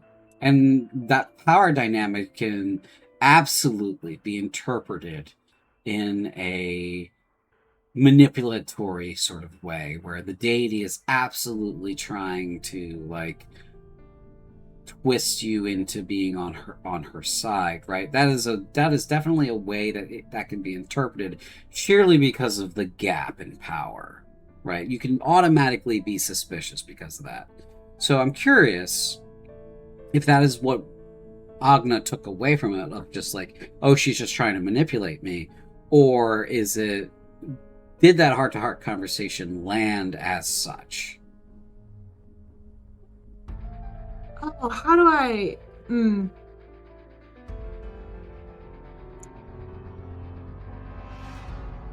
Like, it's like you said, it's very tempting. Yeah. To fall into the natural tropes of, well, you've found a new god, now go proselytize, right? You know, that's very easy. But like, instead of that, weren't even given like true demands. You know, the demands that were given to you were just prags. Just do these prags. It'll be funny. It'll be funny. Which very funny giving that to a character like Agna, who is incredibly like socially introverted. Right. But like, how I think, you know, the other thing that like maybe halfway through the campaign I was like, god damn, like I can't believe I did that. Like the one thing I was like, god damn, I can't believe I did a religion story about myself, and the other one was like, god damn, I can't believe I did like an abusive relationship story. Like, great. 2 for 2. So I think like how I left feeling that conversation is messy, right? Where I don't think she left it being like, okay, we're all hunky-dory and good. I don't think she left it being like, I don't trust a word this bitch says. That was all manipulation. I think it's more of a feeling of like, okay, man, you said the right things. You gonna walk the walk. Yeah. And I think in that way, I don't think she feels like it was manipulative by any means, but I do think what she would hold someone to is like, okay, this is what you told me. I'm done being told things. Are you gonna walk the walk? Right, because Answer could tell you all the things, and then make increasingly harsher demands of you. Yeah, and if Vinagra walks the walk, I think Agna would be willing to like follow that into because like she's pissed as hell. I think she'd be willing to follow that into the fire. If Vinagra is not willing to walk the walk, I think that tells Agna everything she needs to know, right? Right. So that's the messier answer, I think. Okay. There was a question that was, Dee, how does it feel to be one of the party parents this time around? Which I assume is probably like, I don't know what Brandon is on about because I always fucking all right, we're gonna skip past that one. Any additional follow-up questions for Agna? Any questions that you have, Dee? Any questions for Dee?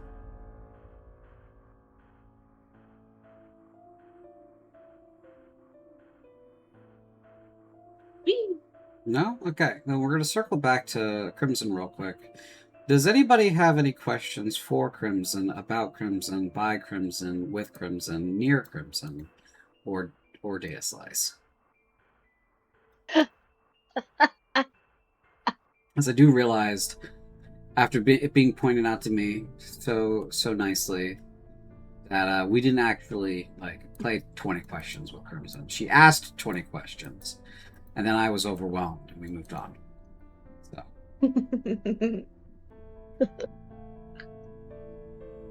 Any questions? I guess. Fair play is like, what is Crimson's plan now, kind of post campaign? There you go. Okay. I think her main concern right now are Sabri and Agna. I think it's the same thing as Agna, where she wants to stay with Sabri as long as it makes sense, as long as she feels like Sabri needs her. But if Agna decided to peace out, she'd probably peace out with Agna, to be honest, because she likes Agna a lot. And I think we discussed privately between you and Miti is like they'd probably get together as a couple after about 6 months, I believe is what we discussed. I think, yeah, where I was like, it would take time. It would be Yeah. a slow thing for sure. Yeah. So I think if that was the case, depending on the timing of it all, I think it would make the most sense for Crimson to just travel with Agna. But she's inclined partly to stay with Sabria for as long as it makes sense for them to stay with Sabria, and she feels like she's not being a detriment to Sabria, and that her presence isn't causing Sabria more problems than it's solving. Does that make sense? Yes, 100%. Wasn't my question. But there's 100% makes sense. Well, there is a question from chat. How many arts did you do for Kingdom of Darkness? I want to say last I counted, it was over 130. Damn, Holy shit! Oh lord. that's a lot. It's That probably close to includes the songs? No, but I think altogether art pieces I did is probably close to about 150 now, because the last I counted was like a couple sessions ago, so it's probably somewhere around 150. Right. So, as your GM, you have just finished your first full campaign. How you feeling? Your first Feeling pretty good. Your first ever full campaign. 10 out of 10. Would roll the dice again. Well, yeah. I mean, I'm going in as Patchwork next, so I hope so. You glutton for punishment. It's one thing for these veterans to sign up for it. It's another thing for someone fresh, bright-eyed, and bushy-tailed. Okay. Well, and I will say, to be clear, and I just want the world to know this, because we've said it post-campaign, or like post-sessions or post-games. Like, Lorenia, I think, I at least, and I know other people have said it too, is like, I was super impressed with you as a first-time player. Because I think so often a first-time player, really, they're a first-time player and they don't know what they're doing, and it's difficult to play a character who is kind of the black sheep personality-wise from the group. It's difficult to lay yourself into fights in a strategic way, and I just thought you did a fantastic job on both fronts, both with the character work and with you had some absolutely clutch moments in combat. I just hope absolutely phenomenal for a first-time player. Blew me away. I thought you did a great job. Yes, why is there this bunny rabbit in my box full of feral fucking weasels? And very easy for that kind of character personality to be annoying, and in a campaign that is otherwise a box of fucking weasels. And I thought you did a fantastic job of, in fact, becoming the party heart, and you got the box of feral weasels to be actually, we will defend this rabbit with our lives. Pretty much, yeah. You did a great job for your first time, Lorena. You did a fabulous job. Hopefully you had as much fun. Yeah, I had a lot of fun. It was so much fun. Oh, good. That's really important in a game. I have a question for our game master. Of course. Since we've got our Agna and Crimson staying with Sabria, and I know you're not going to tell us long term, but how do things go for Sabria in the short term? Well, she has to go to the capital and kind of present herself, right? For starters. There's the whole like lost princess trope, right? Where that's she's on a quest to prove that she is in fact the heir to the kingdom, etc., etc., etc. Right? That would be a story that would be told. Were we doing like contiguous, consecutive stories with the same people, that would obviously be the next part of the story, where we would have all of you meet in a tavern in Ackleberg, and and your mission is to escort Sabria to the capital city, Fordeath, right? But that is a story that's been told so many times as just a story that gets told. So my baby's on the other side of the door crying for her dad. Actually, you guys can be in here if you're not going to bother Dad. All he's trying to do is campaign wrap up. Okay, so go lay down, look cute, be lovely, So the carry the princess to destination is a trope, is a story that's been told 1,000 times. It'll be told 1,000 more and more after that, but that is not fundamentally something that needs to be played out in the story that we're telling, right? Suffice to say, what does happen to Sabria and company is they head to the capital. The route they take will depend on, the conditions of the roads and the weather and how long they stay in Ackleberg. Ackleberg is very hospitable to nobles. It's a town that's sprung up, and this is going to come up when we do Silence in Their Hearts, but it is a town that sprang up the meeting point between 3 different duchies as a means to negotiate between those duchies. And so it's a town that's based on amenities in that sort of way. You're serving very powerful clientele from 3 different factions, and you want them to all get along and not destroy you. So, a very hospitable place. So, depending on how long they stay there in Ackleberg, if they stay there the rest of the winter and through the rainy season, then it is very likely that they may go north through Hellinger and through Jezebel and into Mardoja to head to Fordeath. Or if they leave earlier, they could go east towards Morith by going through Farlota, and then north through Sorath to Fordeath. Either way, each path presents unique challenges. Each path assumes certain conditions. Neither route is direct. But she would make it to the capital and present herself to the monarch to, claim her title and also prove that she's alive, that she is in one piece, that her family has not been fully destroyed. That plays in the immediate future for her. That would take serious time. It's not like, I don't think the party has a whole lot of resources by way of I think that you guys have enough money to get some horses and a cart maybe, but you don't have the means to hire 40 guys to protect you on the road. Not that you need that many guys if you travel a little bit more on incognito. So could take you a month to get there. Depends on the conditions of the roads. The good thing is you're not currently being pursued by 2 million bugs, so Yeah. Yeah, I can see Yeah. how that would be helpful. Yeah. Yeah, it was generally helpful situation there. Yeah, hopefully that How does answers your Sabria question. feel about the people who died in her service? I think that's a thing that she would also have survivor's guilt about.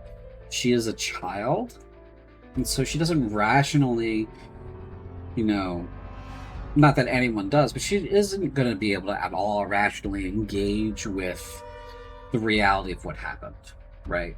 It's easily traumatic, very easily something that she could just not engage with at all and just kind of suppress it in order to continue on, which she's done with a lot of the trauma that she's suffered. She may, like any post-traumatic stress victim, have a variety of reactions to it. She's going to need to be with people who are well-adjusted, which does not include Crimson or Agna. Sorry, neither of them are well-adjusted. But she's going to need to eventually be with people who can take care of her and handle her and give her the space she needs to work those traumas, right? And Agna and Crimson also have those traumas to work through, and there is the component of group therapy of being like, oh, all of these people here are suffering from the same thing I am, and we have solidarity there. But you're also, when it comes to that sort of environment, you're not supposed to form codependence with those people. You're not supposed to,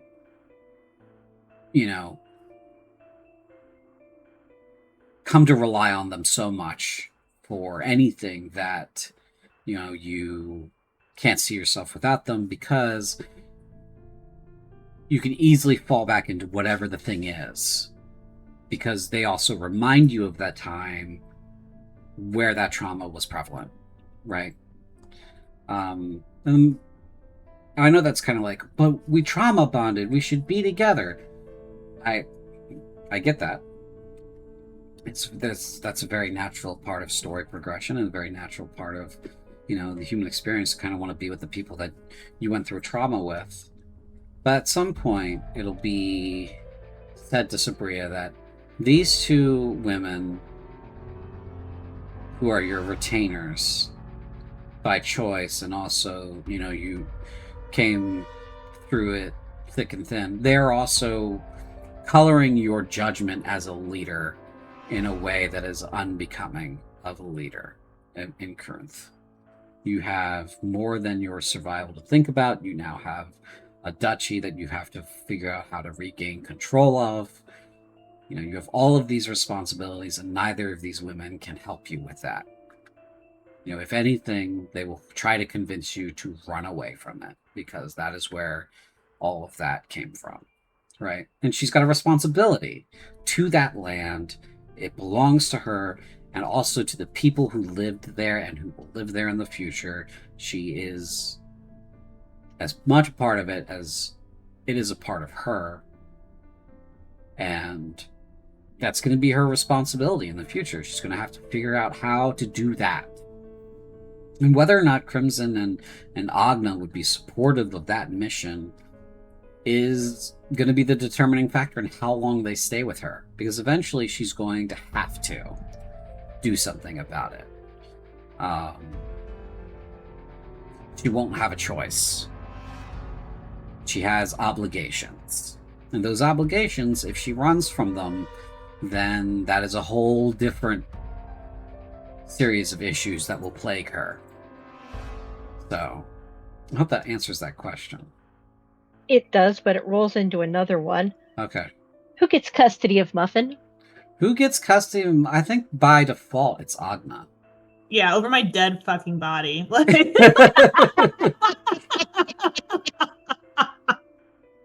I think in any breakup situation, Agna gets custody of Muffin. Yeah, dead fucking body. I do think Agna, I don't know, and it depends on how angry she stays and how well she's able to continue walking that line. But I do my gut reaction to that is I do think she'd be like, nah, bitch, give him hell. Like, what do you need? Like, give him hell. If that's helpful for you, CJ, and helpful context. So I don't think we ran because we had to, and because there were no other resources at disposal. Right.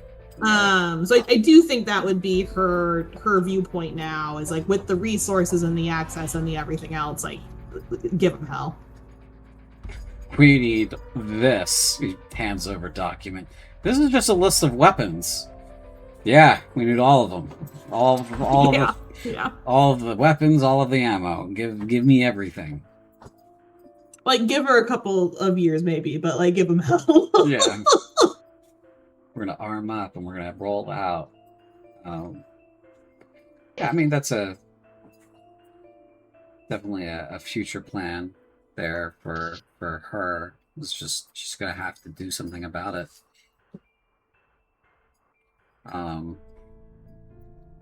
Hi, Della. I know. I love you too. I know it's your bedtime. I can't go to bed right now. I'm busy. Dad's busy. Okay. Any other questions for Crimson or myself?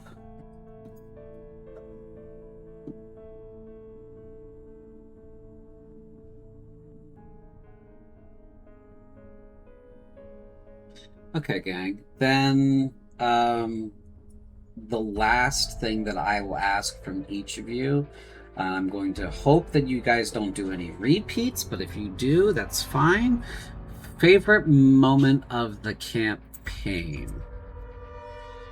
Ah, okay. No, I'm being told that there's a question in chat. This one's for Crimson. You mentioned Crimson's birth name during the course of the campaign and at its end. What persuaded her to adopt the persona of Crimson Darling in its place? Well, I think the reason why is that she hated her own birth name, and she wanted to distance herself from her childhood in a way. Yeah,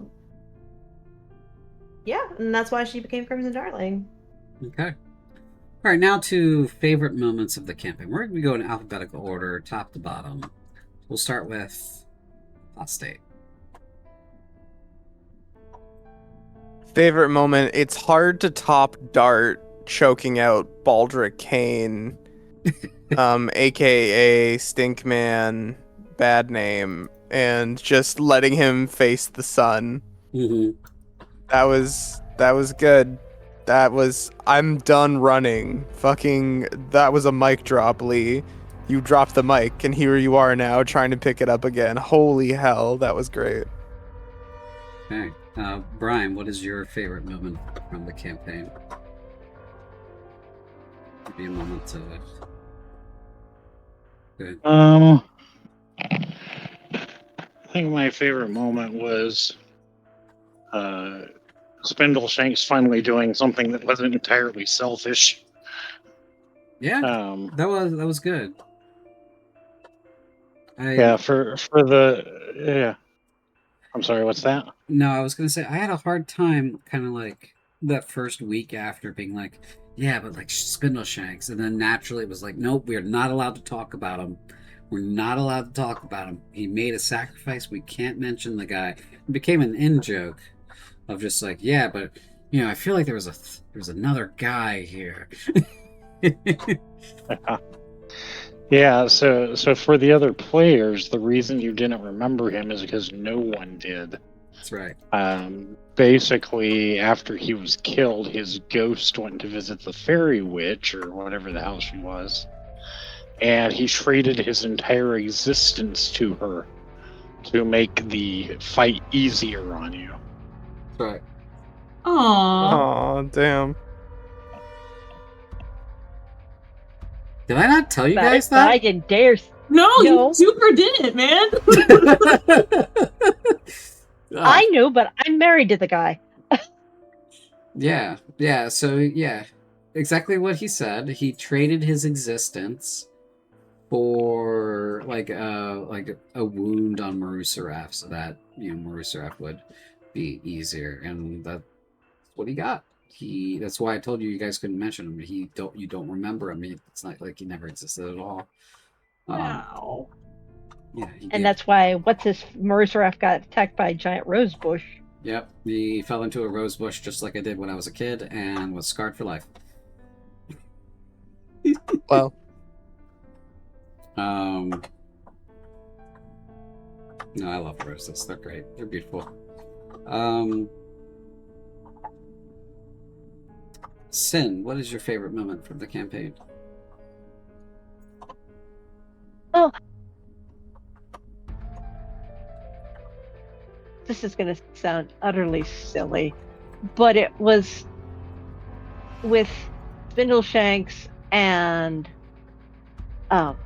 teaching Theophania about the circles and them trying to build it out of snow. Ah, It was just so utterly. it was wacky. It was wacky, but it was very right at the same time. It just seemed so perfect. It was a good departure from like the usual grim and shit of the campaign to be like, and now this completely inane, silly moment for all of you to enjoy. And it kind of just whiplash. do you want to build a lament configuration? Right. It doesn't have to be a lament configuration. It could be a torture device, but it has to be mnemonic torture device. Yeah. Agna, what was your favorite moment from the campaign? I think for me, it was like the second round of dreams we all got. That because they were just so wildly evocative, and I think the one in particular that will stick out, the one with Agna was very good in the library with Harold was awesome, but the one that like I think will just be like cemented in my brain forever is like Theophania going into the soup, like quite literally. It was so incredibly evocative, which They is did so put her in fun. the soup. I think that was probably. I'm always weak to that sort of thing where it's kind of like a little bit of a dream sequence and a little bit in someone's psyche. And I thought all of them, especially that go around, we were all kind of in a dark night of the soul moment was pretty rad. Yeah, just some of these dream sequences were really like they were really fun to do. I really enjoyed them. I think one of my favorite ones was like the Herald and Agna having their real terse conversation. Not really a conversation, just demands, just bullying, just kind of like highlighting the abusive relationship of it all. I'm just being like, no, I'm going to turn you into bookbinder if you don't do what I say. You know this is how this works, blah blah blah blah, right? Yeah. Sometimes being truly evil to a player character is cathartic for me, because there's so many people in my life that I would like to tell off, but I can't. Wow. Thanks, CJ. I'm kidding. I'm kidding. You gotta be a certain kind of GM to just absolutely delight in destroying your players. What it really is just like a lot of the time after I get done with a particularly harsh section, I'm secretly very worried that you guys are like, I don't want to play with them anymore. You know, like you take your ball and you're gonna go home. Well, and you even went as far as, and this was offline, I think, but like you even went as far afterwards as like checking in with me of like, hey, so is that okay? Yeah. I was like, hell yeah, brother! Like, lay it on me. That was great. Well, you never know, right? You never know, because like you could, Oh, sure, you could sure. very easily, and this went for basically all of you, where it's just like you're in a horrible dream, and now I'm gonna be super mean to you, through whatever mechanisms that I can because of whatever your character's story is, but you know, for people that aren't in your particular skin and don't see into your mind palace, it can look really bad what you're doing to somebody when you're doing that kind of storytelling. There's a lot of examples out there where like actors are absolutely abusive to their co-stars in a scene and then immediately turn around once the scene's over and be like, "Are you okay? I know I kicked your ass up and down the court. Are you okay?" Yeah, and those were far and away, I think, my favorite, especially that set of dreams. But all the dreams were excellent. Yeah.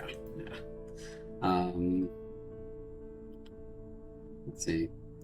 Liurnia, do you have a favorite moment, or would you like to wave it off for now? I think I just want to wave it off. Okay. Well, I don't have anything else. Does anyone have anything else for this campaign wrap-up? CJ, what was your favorite moment of the campaign? Okay, no, go. That's a good question. Then I'll ask mine. Okay, my favorite moment of the campaign was, and this was a thing that happened a lot, but like your guys' paranoia flying into your face and just being absolutely subverted in a moment, right? Like setting you guys up for a super paranoid moment and then instantly subverting it.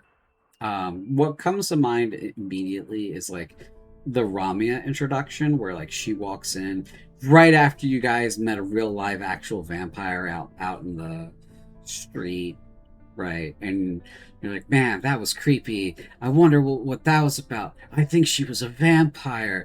You know, well, you're stuffing things about that, and then you guys go into the tavern, and then someone else knocks on the door, and lo and behold, looks like it could be a vampire, and she kind of just like walks in, and everybody's like, "Ah, I guess she's okay." Turns out to be an actual fucking vampire too.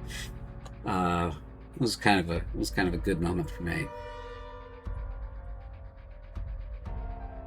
That was good. Yeah, well, you made us all paranoid. Yeah. You guys being like, "There's got to be something wrong with this priest, man. There's got to be something wrong with Hosker. Who is he? Is he a problem? Is he a cannibal? Is he a secret axe murderer?" Regular guy. Good priest. Got killed. And, got killed. Shame. Absolute shame that this guy got killed. That was delightful for me, that whole, circular arrangement of him being, of you guys being paranoid about him, and then him being fine, him being a normal guy, Let's see, what else? I think this campaign was definitely fairly straightforward with, like, who you needed to be suspicious of. I will say, though, like, that herbalist was going to sell you guys out. At first opportunity, she was going to sell you guys out. Really? Yeah. She was one of those smarmy types, the Grima worm tongue of it all, to be like, "Well, Oroganoi's in charge, and these guys are kind of causing trouble, and I don't want to die, so I'm going to sell them out." I think part of her plan would have been to poison you all at first opportunity, and had Theophania gotten a hold of the drugs that she had been promised, Theophania would have had a really bad trip and been in a really bad way. But I don't think the transaction was ever completed. No, I don't think so. No, I don't think so. But yes, so the herbalist was a problem, but everybody else was fairly like, "We need to get out of here." First opportunity.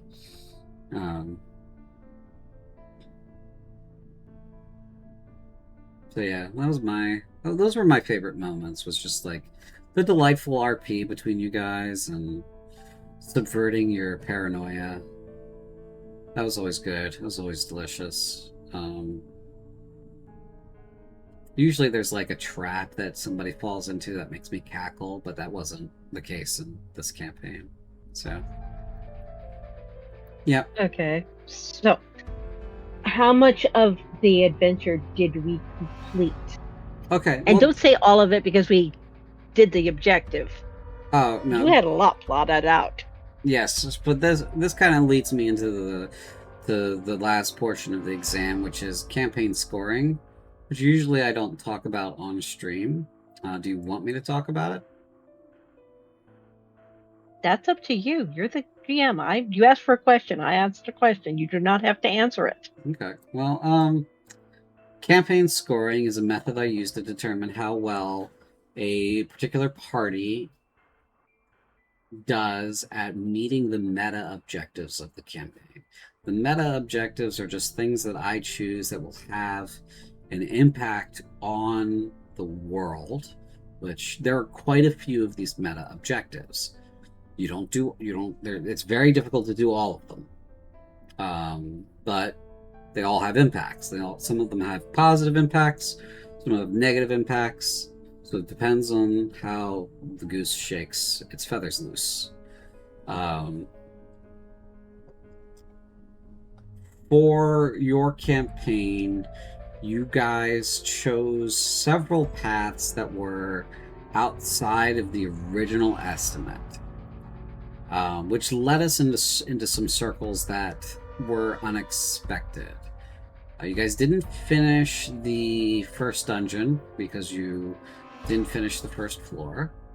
You chose to escape instead at the earliest opportunity, which understandable. Then instead of choosing, this part I thought was baffling, instead of choosing to continue to escape as fast as possible, you chose to dawdle about town. In which case I was like, okay, now are we moving into the build a militia part of the campaign? And then you guys didn't want to do that either. At that point, it was kind of like you guys were circling things. So that aside, you completed some of the meta objectives. You killed a Roganoid, which props to you for permanently killing an executor, a legion commander. That's one down. You did not kill Somhai. You did not kill Marusaraf. You did not destroy his lab. You did not save Brescia or its people. You did save Sabria. 2 out of 6 player characters escaped. And Ramia was captured by Ka. So you did see like 60% of the environments that have been prepared for you. So you didn't see the optional Marusaraf quest chain. You didn't see the Lorelei quest chain. You didn't see the central Varanol quest chain, which was if you had gone to the east rather than turning north to head through Scaraptica, there was going to be like a separate kind of story out there. You guys could have had. So like 60% is pretty good when it comes to like stuff that you see in an adventure that's been pretty thoroughly planned out. There was definitely a couple spots where I just kind of threw my hands up and was just like, "What the fuck are you guys doing? I can't figure where are you going. Where are you guys going? What's your plan? Do you have one? Where is it? Can I see it?"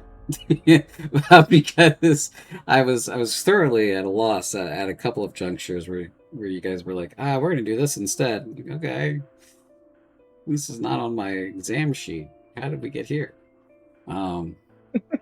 But that, that's part of the joy of being a GM. Not everything will go according to your GM plan. In fact, it's bound not to. It's just a matter of how far off the rails, how long down the tracks does it take for the train to jump the rails, right? Which is, it's fine. It doesn't. There's nothing so unrecoverable that a campaign cannot continue if you build the bones right. So I guess to kind of just answer the general question of like, hey, did we fuck this up? Not really. You can't really fuck up like that. Like I wouldn't call the campaign a failure because not by meta objectives or any other kind of measurement, because you guys had fun, and that was the important thing, and I had fun. That was the important thing, and hopefully the viewers had a great time too. Like, I care about them a little bit less because they're not in the game, and they kind of show up when they feel like it. But when it comes to meta objectives, the one that really mattered the most was like getting Sabria with her crown jewels out. And that happened. That one mattered the most. So you guys arrived there, you got it done. And that's just something that I use to measure and figure out what happens next. How do things change? Right. So, does that answer your question, Sin? Yeah, it does. It sounds like we got, I'd like to say, about 60% of everything done that needed doing. You did okay. Like, there is a world where you guys could have fought Somhai, and you could have killed her, and that would have been a big deal. As big a deal as killing a Roganoi is, right? Killing him's a big deal because now there's a legion of demons that doesn't have a leader, and it's either going to twist and turn on itself until it generates a leader, or it's going to continue to be useless until it does so, right? Which is good because that's a big part of Tal's army that is now useless. If you had gotten 2 of them killed, that would have been an even bigger win, right? And then killing Marusaraf or destroying his laboratory would have been a serious setback for the enemy, right? Because he makes stuff for them. He makes monsters for them to use against people. He makes all kinds of stuff. So, that would have been... But Marusaraf was a stretch. Because there were some mechanics of his that were non-standard. To kind of put it in like more obvious terms, the thing that Spindleshanks was hit with, that line of acid, does less damage if more people are in it. It spreads the damage equally among everybody affected by it. So whatever the total damage is, it divides that out equally by everybody hit by it. So because he was the only one in it, he took the full, I think it was like 70 or something. He took the full 70 something damage, and that was all she wrote.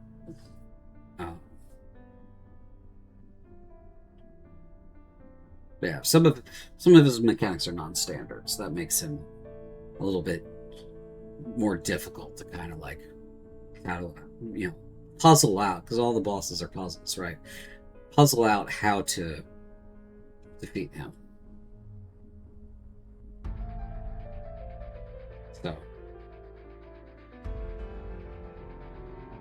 anything else? Not that I can think of. Okay. Not for me. Okay. Well, if that's everybody's questions and answers to questions, then I think we've hit the end of the wrap up. So I'm going to go ahead and say thank you everybody for coming out. Thank you for joining us for our campaign. If you missed it, shame on you, but you can go back and watch it on YouTube at your own pace and leisure. It is a great deal of sessions, 24 sessions of a good time. So we will see you again in September. All the players in this campaign, with the exception of Brian is in a later campaign. All of the players in this campaign, with the exception of Brian, will be in a campaign in September. And so if you are following one player or several players specifically, or all of the players ideally, just to see how their characters' stories continue and what their new characters will be like, come back in September for the premieres of both Song of the Crown and From Depths Unkind. And don't forget to show up tomorrow night, 25th, for an introduction session for From Depths Unkind with a new player, brand new player to Valgast. So we'll see you then. I hope everybody has a good night, sleep well, and bye-bye. Bye-bye. Night.